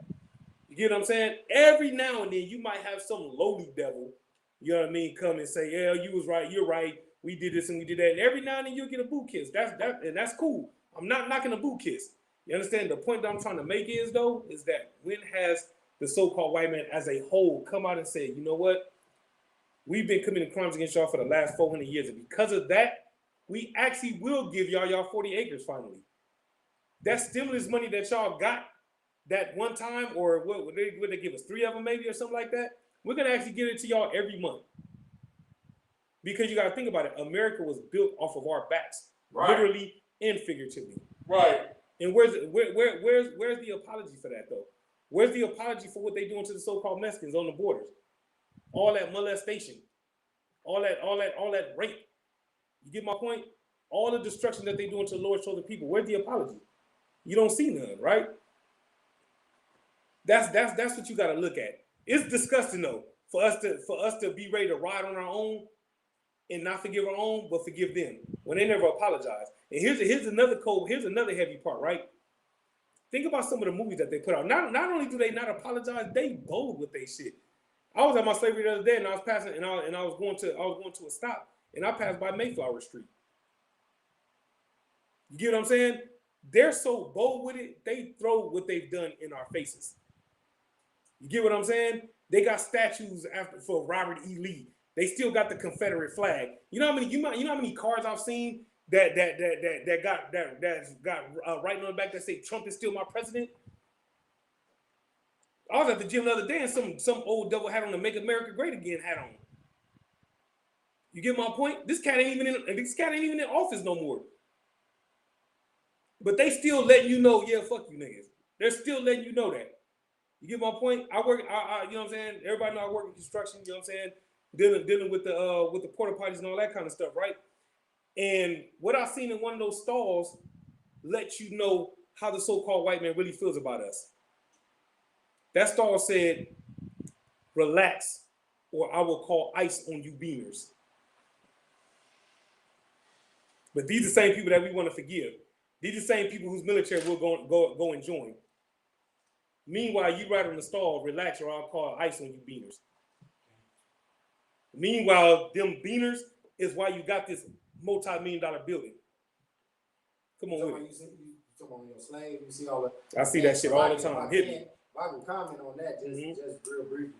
Man, on my slave, you see swastikas, you see all type of niggas is lazy. Yep. You see the real racism. Them the same white people that probably smile in your face every day. You walk past, talk to every day, and they go in that bathroom behind closed doors. Right. And literally, degrade you and put you down.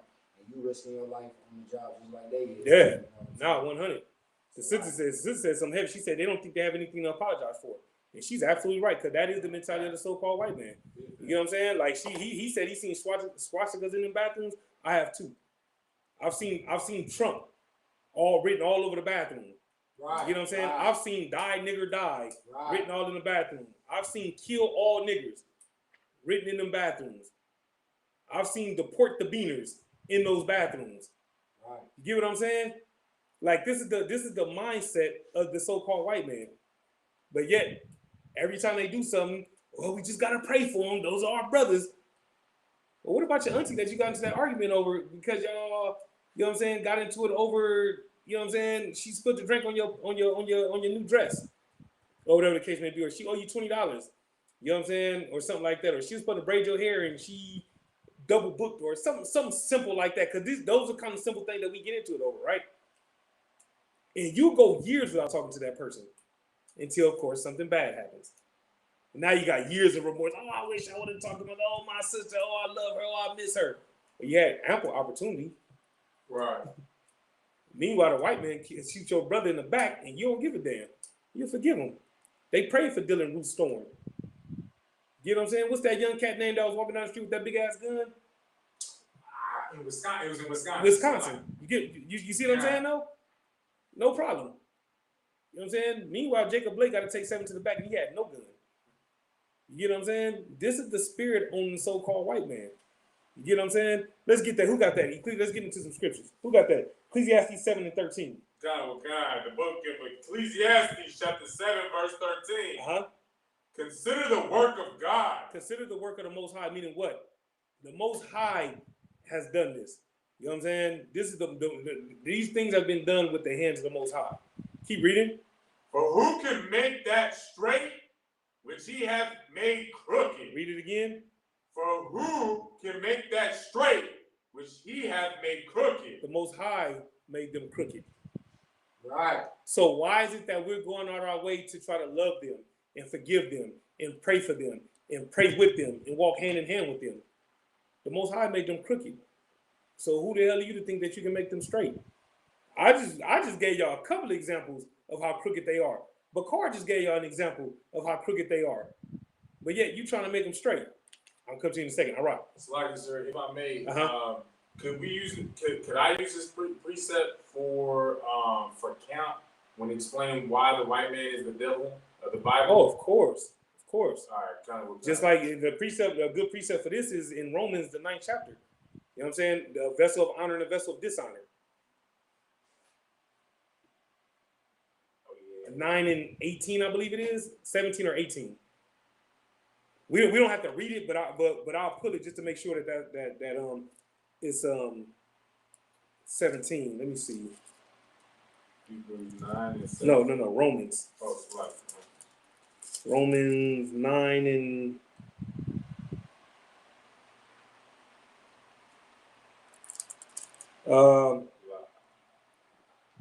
no. Let me see.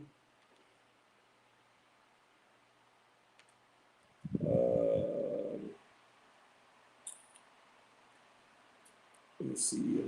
Okay. Yeah, 9 and 21, Salakia. 9 and 21 will be the precept for Ecclesiastes 7 and 13. For those who's taking notes, when it comes to the so-called white man, as to why it is that we go in on the white man, you put these two together. It says, consider the work of the Most High. So if it's the work of the Most High, who is it not the work of? Let me ask you again. If it's the work of the Most High, who is it not the work of? Bakar. Satan? Or it's like man? That's it. It's not the work of man. You get what I'm saying? So in other words, no one's greater than the Most High. So if the Most High did it, there is no undoing it. The only one that can undo it, no matter what it is the Most High. You get my point? It says, who can make that straight which he have made crooked? And that's why you can put that with Romans 9:21, because the Most High made a vessel of honor and a vessel of dishonor. Right. You understand? Bakar, you have your hand up? It's a lot, y'all forgot what I was gonna say, but I just feel like, oh yeah, I know what I was gonna say. Hit me. Real briefly, Uh-huh. it just shows how we still suffer from that Stockholm syndrome. Absolutely. And to compare to, if we want to give a comparison, you know what I'm saying, a so-called fake Jew or Jewish man won't even buy a German car for what the Germans did to him. Right. You understand? And there's not been anyone in history that has love for the people that murdered and castrated and enslaved them. Even, you know what I'm saying, throughout all history, we celebrate not we, but America celebrates the independence from, you know what I'm saying, its oppression or whatnot, you understand? Right. From Slovakia, if you want to say the British, you know what I'm saying, even though currently they're American allies or whatnot, but still it's not a, how can I say, a worship British, right. You know what I'm saying, royalty or nothing like that in America. You right. have to literally open the history book. We, as a modern day, still, you know, look at the white man and our oppressors, a lot of our oppressors, as if, you know, they ain't did nothing to us. You know what I'm saying? We look at them like, you know, what happened was so long ago. You know what I'm saying? Like, it just don't even matter. But when the German, like I said, the Nazis, the Jewish man, the so-called fake Jew or whatnot, he doesn't honor the Germans or the Nazi party or any of those that had anything to do with his so-called oppression. That's an excellent point. In the piggyback off of that, let them find a Nazi today. Right. He's going to jail. You get what I'm saying? And you know what's so heavy about everything that you just said? Nobody called the so-called Jewish man a racist. Right. We're considered racist for calling out the so-called white man for his crimes. That's the thing that we have to lock in on. Right. We're not calling him out because he's white.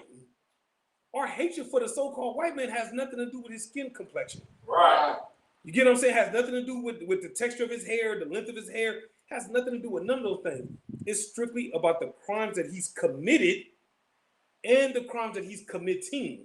Right. That's the other thing that we got to lock in on. So for those that say that was a long time ago, all you got to do is run down the things that's happening as we speak. Right. You get what I'm saying? I'm about to read about Ma'Khia Bryant. Actually, I'm not even gonna go into it because y'all already know what's going. Actually, you know what, I will, just because. Listen, man. Oh man, that poor sister. She had a knife. The sister in Ohio. You get what I'm saying? She's the one that called the police because her life was in danger. You really think if she thought that the police was gonna come and kill her, you think she would ever call them?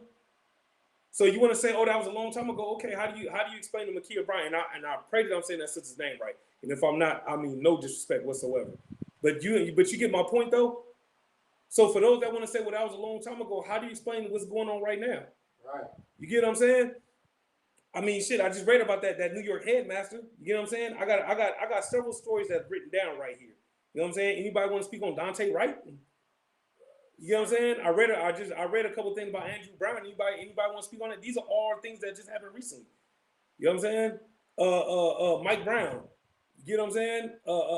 Philando Castile. I mean, we can go on. We can spend the whole rest of class just dropping names of brothers who was gunned down by the so-called white man. Right. You get what I'm saying? I had some stats, man, of murders of unarmed black men at the hands of police just in this year alone. That I lost them somewhere in my notes, but Rock, you had your hand up? So like it, I kind of touched on it a little bit on my Tuesday class. I didn't wrap up the story. But so like Trooper, what was his name? The brother that got shot by the policeman. They gave him a ride home. Isaiah Brown. Isaiah Brown. Hit me. Gave him a ride home. His car breaks down. Cop man gives Isaiah Brown a ride home. Right? In his car.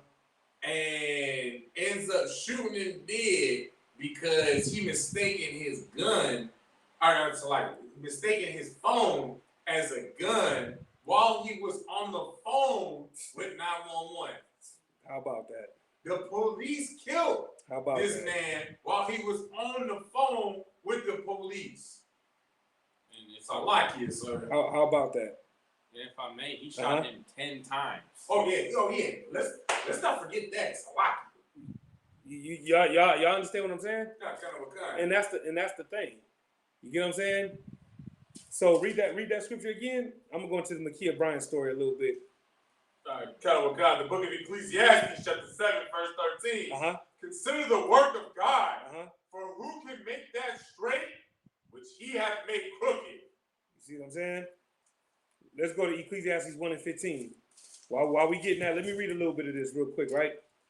This says Columbus, Ohio. This is off of Google. It says a police officer shot and killed a 16-year-old girl who appeared to be charging at another girl while holding a knife during a fight reported outside a home, right? So let me ask y'all this, right? Because I'm not even gonna go into the whole story. Let me ask y'all this, right? What was the taser? She's 16. So what was the taser? I understand she had a knife. Okay. What was the taser? Why wasn't that the first option? Why was the first option to pull out a gun? Anybody want to answer that question? Because that's an easy answer. Why was it a gun and not a taser? Easy answer. Bakar. That's one. What follows that? They hate black people. That's it. That's why. You're right. The white man is the devil for sure. But the other reason why because they hate black people. That's why. Because had that been a white man, you really think they would have gunned him down? Nah. Think about it. They probably wouldn't even have shot him. Right. They probably would have tried to talk him down. Right. You get my point? All right. That's like it, sir. If I made it. That's right, sis. I asked a similar question. Damn, both of the sisters. That's excellent points, both of y'all. She said because her skin was too dark. The other sister said because we're not human to them. And both of them sisters is spot on. All right, hit me. Fact. You can offer what the sister just said. The trooper had. I asked a similar question in my class on Tuesday. And the trooper said because we're a definite threat to them off the rip. As soon as they see us, we just a definite threat. And that's an excellent point. And that's what they're programmed. That's what they're programmed with in doing police academy, doing the training, doing the meetings that they have before they go out on their shifts and all that. And what's so crazy about it is, here's the thing. I asked this a while back, right, in the class I had taught a while back, and I'm gonna ask it again, right? Think about a cop, right, and think about all the training that he has to go through, and all that training that he has to go through. What's the mandatory training that he must do on a regular? Not you, Alrod. I know you know already. Anybody online? What's a mandatory training exercise for a police officer? Yeah.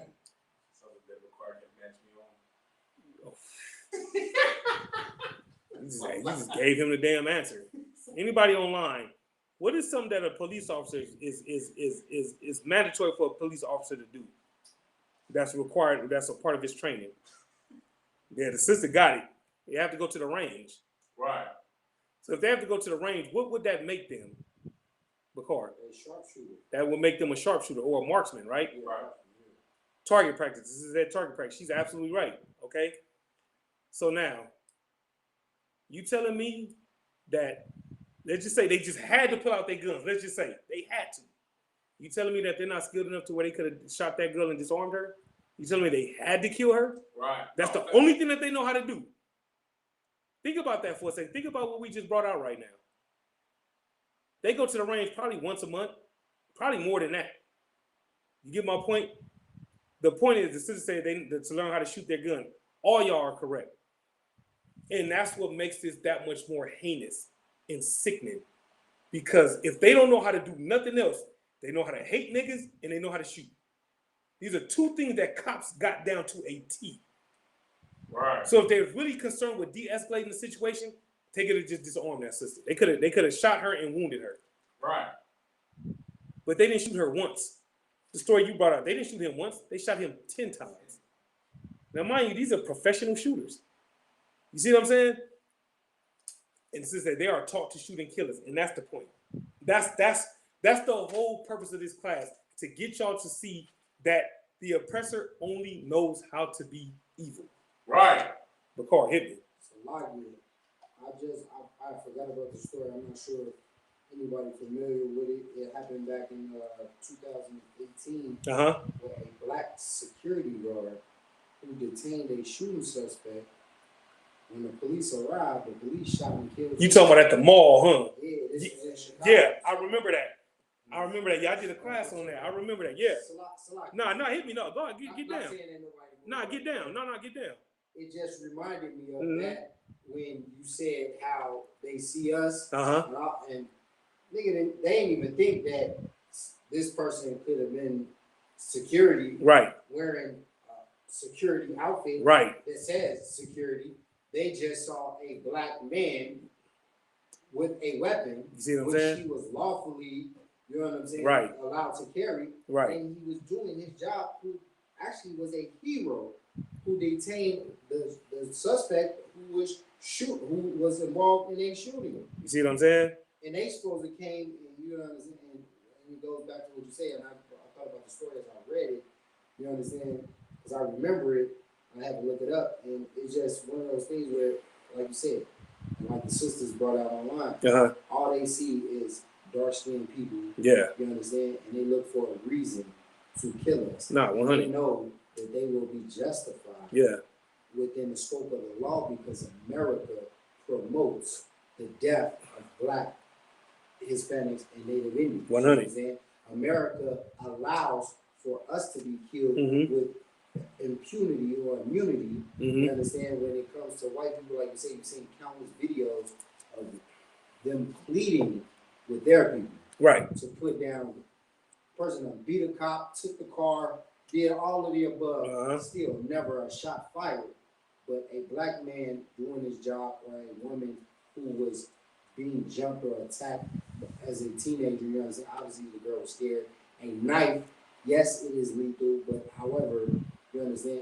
And not to even mention that story right now, if y'all don't know, they're demonizing LeBron James right now. Well, I'm not a fan of, so I got to put that out there. However, that brother is being demonized for saying you're next, you understand? For and all of the political, you know, puppets and all the little news anchors and everybody who's a part of that's against our movements, whether it's a Black Lives Matter movement or any black movement, is calling for the head of LeBron James, all off the brother saying, you understand, that the brother that officer was next, based on the given Derek Chauvin case being, you know, found guilty or not because of unjustified murder. Right. Not understanding that, yes, that 16-year-old girl had a knife.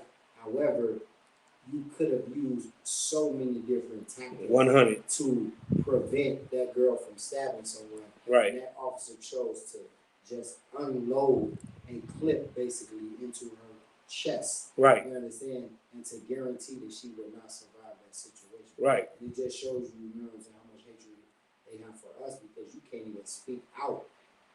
They were looking to say, look, we got you on this one. Right. She had a knife. Right. She deserved to die. There is no march. There was, as if, and it's a lot because it got me kind of heated now that I think about it. As if now it's the counterpart to George Floyd. Right. George Floyd was so-called, even though they tried to say he was on drugs, say all of this, demonize him, of course, and say he deserved to die, of course, and the cop didn't really kill him, he put his knee and asphyxiated, you know what I'm saying, death. where he put his knee on his neck for Right. over 9 minutes. You understand? Now they look and say, ha ha. I don't care that she was a young girl. I don't care that she was being attacked and confused. And you know what I'm saying? People carry knives all the time. Right. And if you're in a situation where you're about to get jumped, you might think to use that knife. Oh yeah. Yes, 100. the police can come and you understand, and a confused, scared young woman who's not, mature enough to know, probably still had adrenaline running to put that knife down in enough time or whatnot. I'm not making no excuses, but the point is, it could have been handled differently. Of course it could. The minute you mention it, now all the people that's mad about the George Floyd situation felt George Floyd should have been demonized as a junkie, as a goddamn crackhead or whatever, and that he deserved to die, just like that brother said when we faced him at Mario. Right. He was a goddamn smoker, and his life doesn't matter. Right. You understand? Because he does drugs. That's the case. Every white life shouldn't matter because they love doing drugs. Damn they right. do all the damn drugs. Damn right. But this is their aha. Right. Your moment. Right. To say, we got one. You guys you can't speak out against this one. She had a knife. She was threatening to kill somebody. How do you kill someone who you say you saved a life by taking a life? To me, that doesn't make sense. Right. That don't make sense. I don't know about y'all, but that just bothers me when I think about the people that's insensitive and say, well, the whole goal should have been to save everybody's life. Right. Right. All lives in that situation should have been thought of as being precious. But once again, our oppressor is a goddamn tyrant. Right. Our oppressor has no compassion and just chose an opportunity just to unload. 100. And they have rounds. So and I just want to mention, the police have rounds that can stop.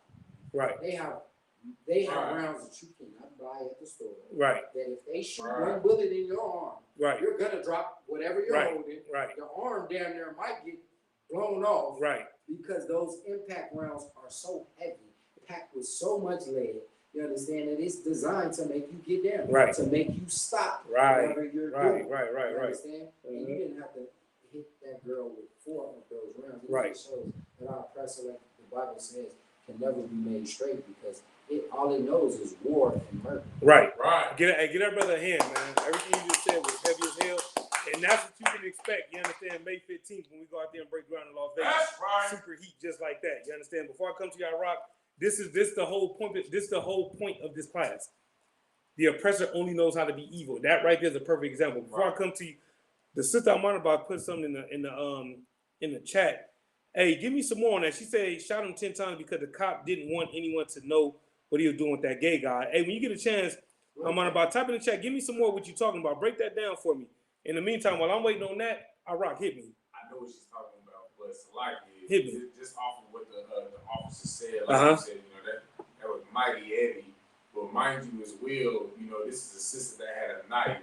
Right. But why don't we go back to the very beginning of this country even being, built up on the Constitution, right, where it says that we all have the right to bear arms.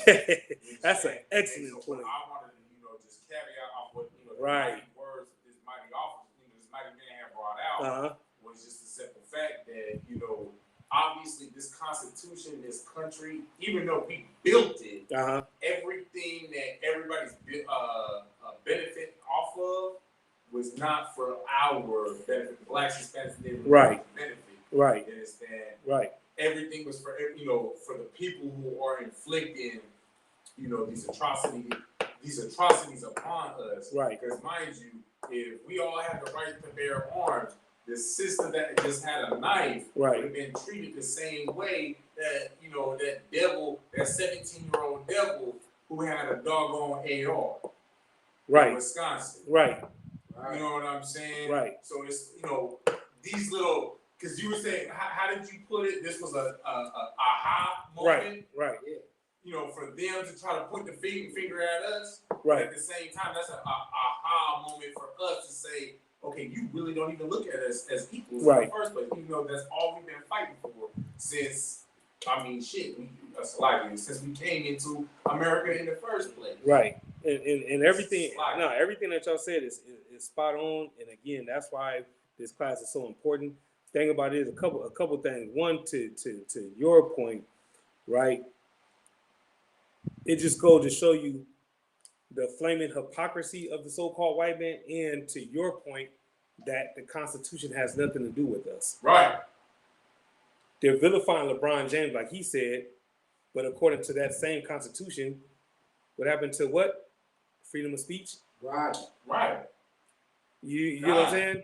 Now, what would everybody be saying if Joe Biden had said that? Would there be any backlash if Joe Biden had said the same thing that LeBron James has said? You know what I'm saying? All these things are examples of the so-called white man never looking at us as equals, ever. Right. Meanwhile, we love putting this cat on a pedestal like he's so much better than us when everything he's ever acquired has been through bloodshed and deception, in the combination of both. You get what I'm saying? And no one looks at him as a racist, despite everything he does to show you just how racist he really is. You get what I'm saying? And that's Right. And that's what's so crazy about it. A sister breaking down, she said the cop took a gay man and an hour later came back and killed the same man he took home, and also the cop was first on the scene. Wow. Is this okay?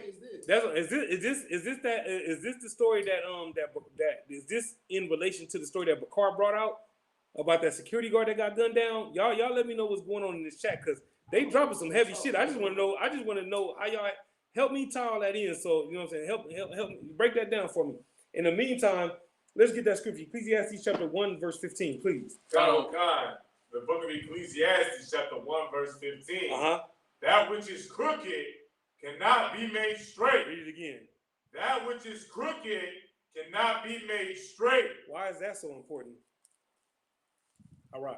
Because the Most High had made our oppressors to be crooked. And we keep on trying to fight to say that they have an opportunity to basically, make amends for what's been going on. And you can obviously see just throughout all the actions and whatnot that that's never going to happen. Like you had said earlier, we've never received a single apology for the atrocities that's been happening to our people for the last doggone 500 years damn near. Right. No, 100. And that's the thing. So another thing that's so important about that scripture, we started with Ecclesiastes, and on this topic, I should say, we started in Ecclesiastes 7 and 13. We just went to Ecclesiastes, the first chapter, and we read the same thing. You get what I'm saying? The Most High made this devil, made this oppressor, made this heathen crooked. And all these examples, all these different stories that we're bringing out is proof of that crookedness. You get what I'm saying? These are listen. I've said this in several classes. I'm going to continue to say it again, right? I'm going to continue to say this. What we have to understand is that in this day and age, there's no excuse as to why we still in the dark. Even if you don't get hip to the truth, even though you should with all this. I mean, we on every goddamn social media platform possible. But take that part of it out real quick. Do you not see all the things that the so-called white man is doing to let you know just how much he hates your black ass?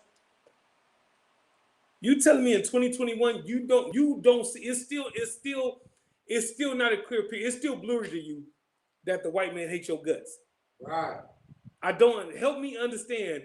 Even going to church every Sunday, you still not gonna be able to help me understand how in 2021 you can't see that this white man hates your guts. You know what I'm saying? Bakar, you want to add something? Quickly. Mm-hmm. It stems from our people feeling as if it hasn't happened to them. It's simple. You know what? That's an excellent point. Because they haven't been. Get that brother a hand, man. That's heavy. Because the white man has given them their job. The white man has. That's excellent. Like we can pull a gift. I don't know if that's one. Yeah, you know I love that scripture. I don't know if that's one of those scriptures for your breakdown, but somebody can pull that for me, Baba Kashah. I will greatly appreciate it. But Ecclesiastes 7 and 7. We've been given a goddamn gift. You understand? Just read the second part. Yeah. Go ahead and read it for me. God, the book of Ecclesiastes, chapter 7, verse 7, part 2. And a gift destroyeth the heart. Yeah, man. Listen, oppression, people know that we talks about oppression, right? Surely oppression make a wise man mad. Uh-huh. You understand? We know that our people are at the bottom. Nobody with a sane mind can say that black people are winning in America. Right. If it was a race to wealth and you know what I'm saying, a better quality of life, we are not winning. You can look at the census numbers. We are lowest on the income levels. You know, the Asian American who they just passed, they're trying to pass crime bills because of 1 year of COVID related attacks against them. They're passing crime bills, but they're the number one in income. They're the number one income in America as far as household families. As of, when I checked the numbers, it was a few years ago. You know what I'm saying? As of today, I can't say, so I don't want to speak on today, but they're up there, right neck and neck with the so-called oppressor white man. You understand? And the fact that, you understand, we feel as if because we have some sort of status in America based on you're able to go to stores. It's just like that. What's crazy is that brother who we got on tape in Mario's is a stereotypical example of how your everyday black successful or working person feels about white people. They feel as though we're better off than we've ever been currently today because why? You got a job, you got money, you can buy you a house, you can go to any store you want, you can wear Gucci, Louis, Prada, you can wear all the brands. You're looked at as a goddamn fashion statement, as an athletic monster or whatever. And they feel as if that means you are not oppressed because you don't see enough successful people being killed. You understand? It's only the people that's poor. It's only the people that's impoverished. And that's the reason is why our people are insensitive to what's going on and they continue to love our oppressors because it ain't happening to them. They feel as if they can go to work every day, slide here, and make their money, buy their house. They can play the stock market like white people when they're not playing like white people. You know, these are the facts. They're not winning on the crypto. You know, they're not winning on the stock market. That's the exit point. Everything that you just said is 1,000%, not 100, it's 1,000. And the thing about it is, I should have been able to answer my own question because I you know what I'm saying, I've actually talked about this before. And what you said is 100. It don't get personal until it becomes personal. Right. You get what I'm saying? I didn't know him. Shit. I never met that brother before. He was a crackhead. Yeah, exactly. You know what I'm saying? Because we respect our persons. He was just a smoker. You know, fuck that fool. You get my point? Little things like that. Oh, she was a hoe anyway. She used to work down on the strip or whatever. Or I seen her at that strip club the other night or whatever the case may be. So we put very little respect on him until you find out that that's actually your little sister. Right. Now you want this outpour of support. You know what I'm saying? Now you want the GoFundMe started. Now you want help for the funeral. And now you want help for all these things. You get what I'm saying? But when it was your next door neighbors, brother or sister, oh shit, that's my cousin. Never even met the nigga before. Right. I seen his car pull up a few times, but I don't know that nigga. You get my point? And that's the thing.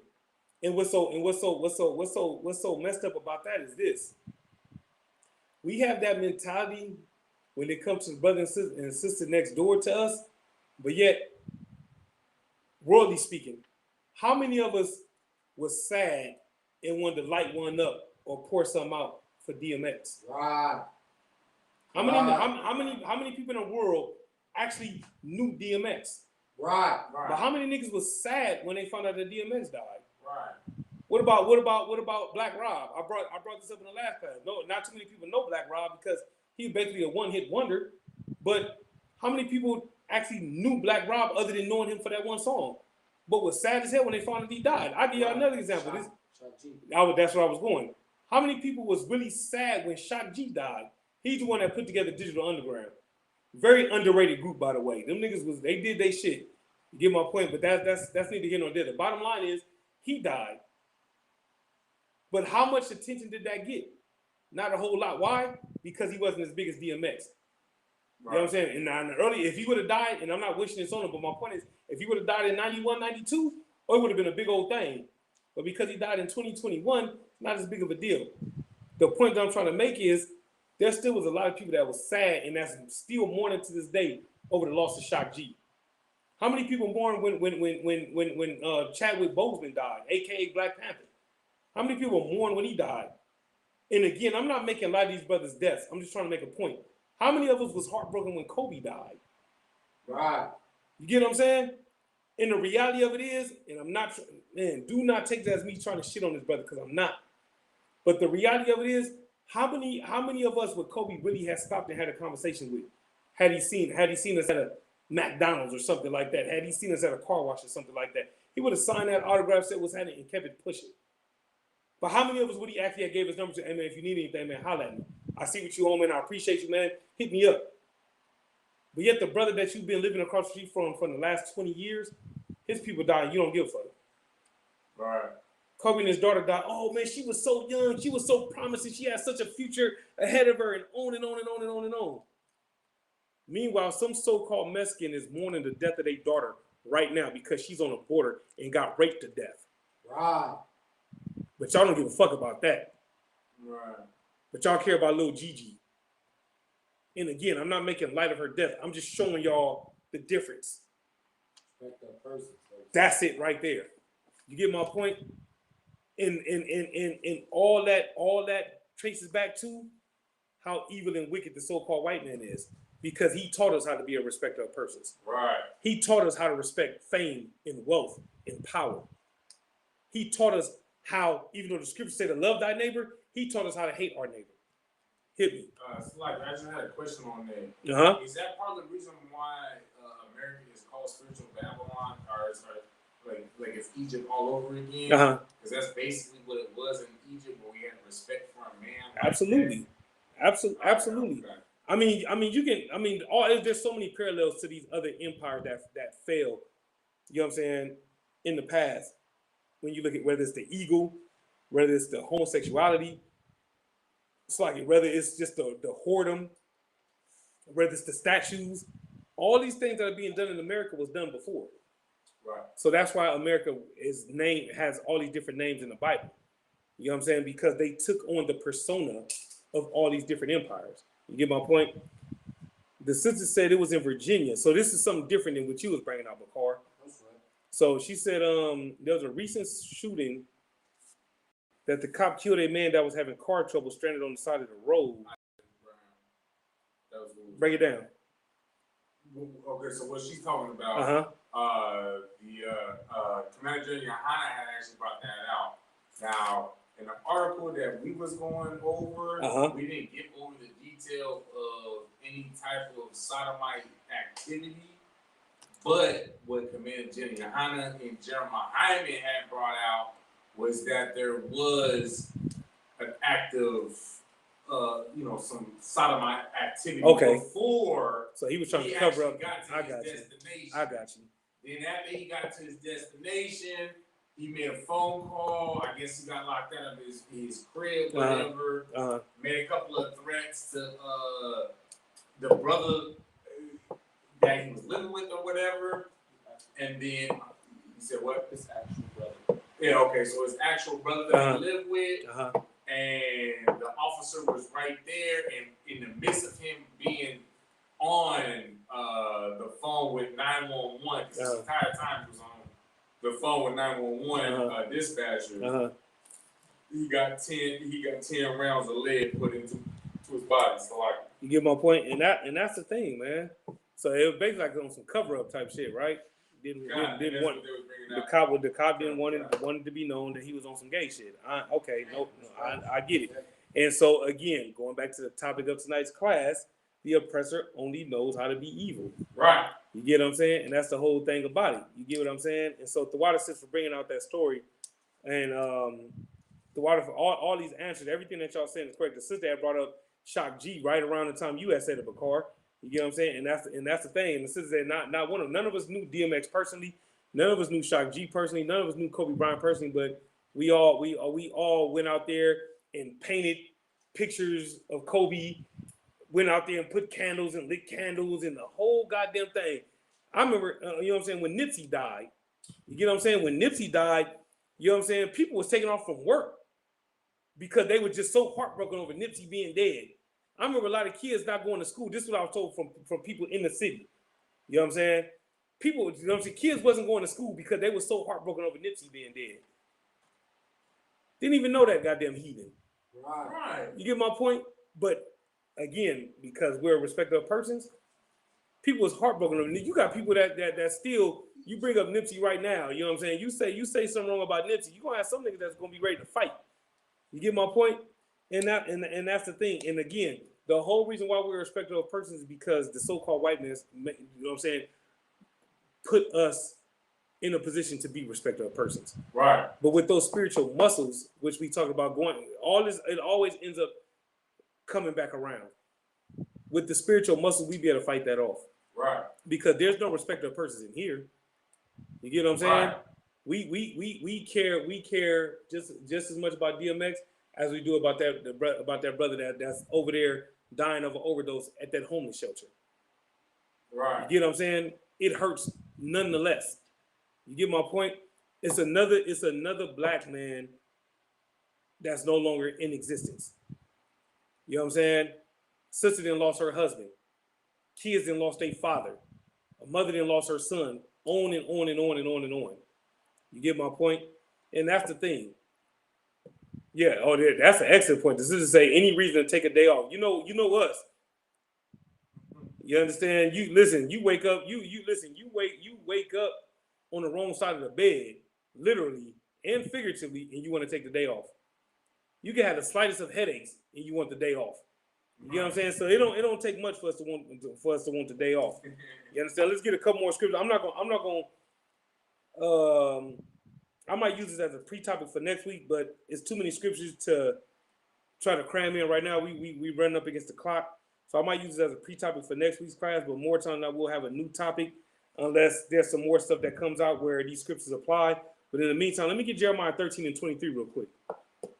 Whoever got, just read as soon as you get it, please. So 13. Mm-hmm. The book of Jeremiah, chapter 13, verse 23. Shoot it. Can the Ethiopian change his skin? Uh-huh. Or the leopard change his spots? Uh-huh. Then may ye also do good that are accustomed to do evil. Y'all see the parallel there, right? And it's funny because I remember hearing like a long time ago, can a leopard change his spots, right? Yeah. Not knowing that this is biblical. You know what I'm saying? It wasn't until I was preparing for this class, I'm like, damn, that should be like, that's a saying that we say on a regular. Can a leopard change his spots? You know what I'm saying? In other words, is a person capable of making a 180? You know what I'm saying? Can you go from being a wicked, evil motherfucker to being a, you know what I'm saying, now all of a sudden, you this good God? Well, if you're Black, Hispanic, and Native American, you can change your spots. You get what I'm saying? But this right here is talking about heathens. That's why I started with an Ethiopian. It says, can an Ethiopian change his skin or the leopard his spots? Then may ye also do good that are accustomed to doing evil. In other words, can a so-called white man do good when all he's known is doing evil? That's what this scripture is talking about. An Ethiopian could never be nothing but an Ethiopian. A leopard could never be nothing more than a leopard. Just like a lion is going to always be a lion. A gazelle is going to always be a gazelle. You understand? LeBron is going to always be the greatest player of all time. Wow. Wow. That's not right. So I just had to throw that out there real quick, just messing around. But the point that I'm trying to make is with all these things, the bottom line is what the Most High is saying is, you understand, evil will always do evil. You understand? Meaning what? The so-called white man will always do evil. Do not expect anything out of the white man but evil. You get what I'm saying? Will he throw you a crumb here and there? Yeah, he'll give you $1,400. You know what I'm saying? Yeah, he'll throw you $600 here and there. You get my point? Yeah, he'll raise up the minimum wage here and there. You understand? Yeah, those is crumbs, but that doesn't make him good.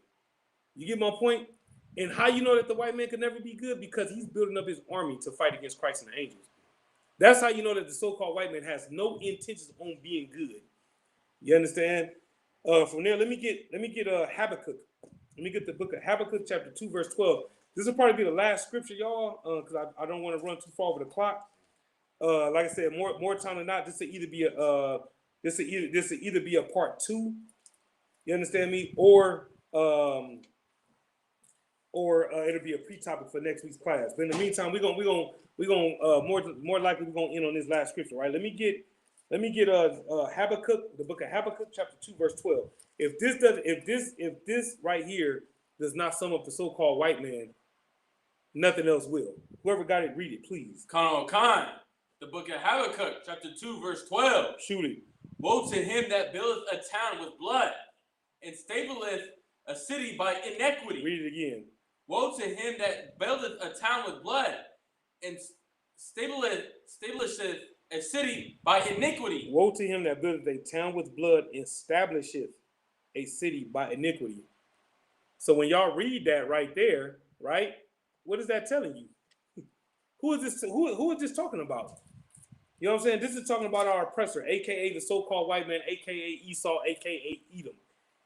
You understand? It says, woe to him. We all know woe is an old Quaker English for the word destruction, right? So for those that think that, oh, that was a long time ago, you know what I'm saying? That's our brother. We need to pray for him and we need to forgive him. The Bible, which supersedes everything. I don't give a fuck what your opinion is. I don't give a fuck what your feeling is from one day to the next. The Bible says this.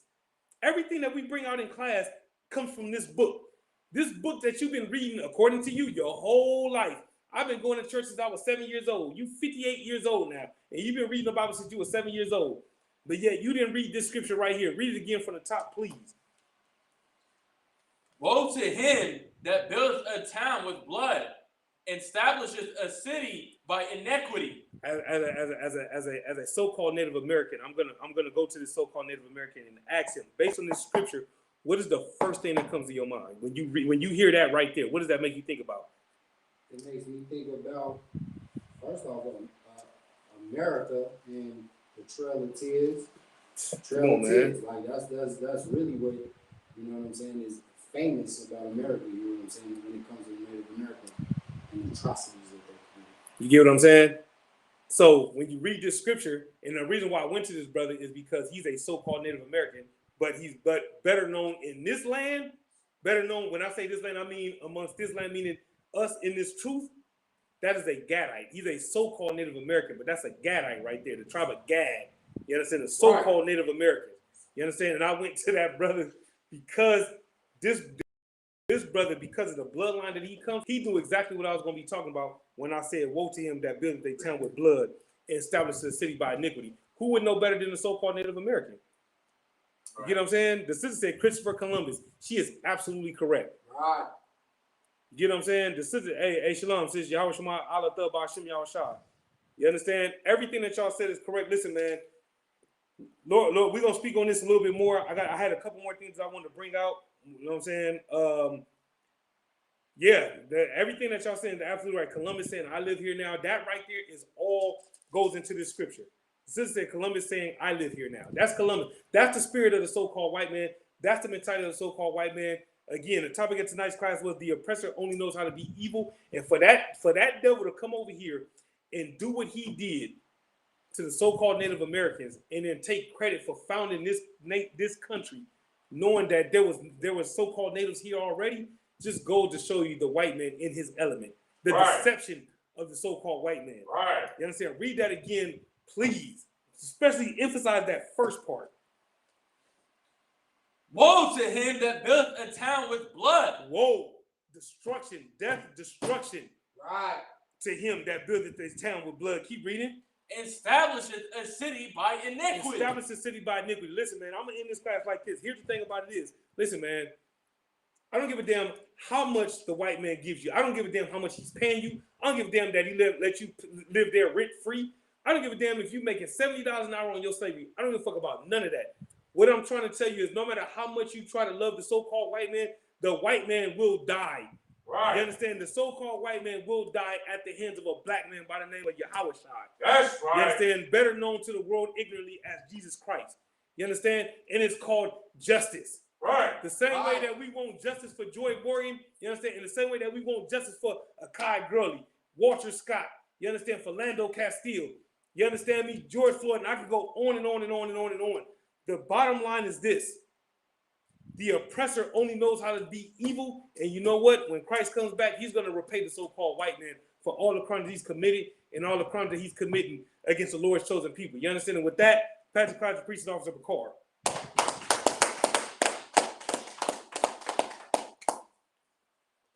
the security announcements for the ISUPK.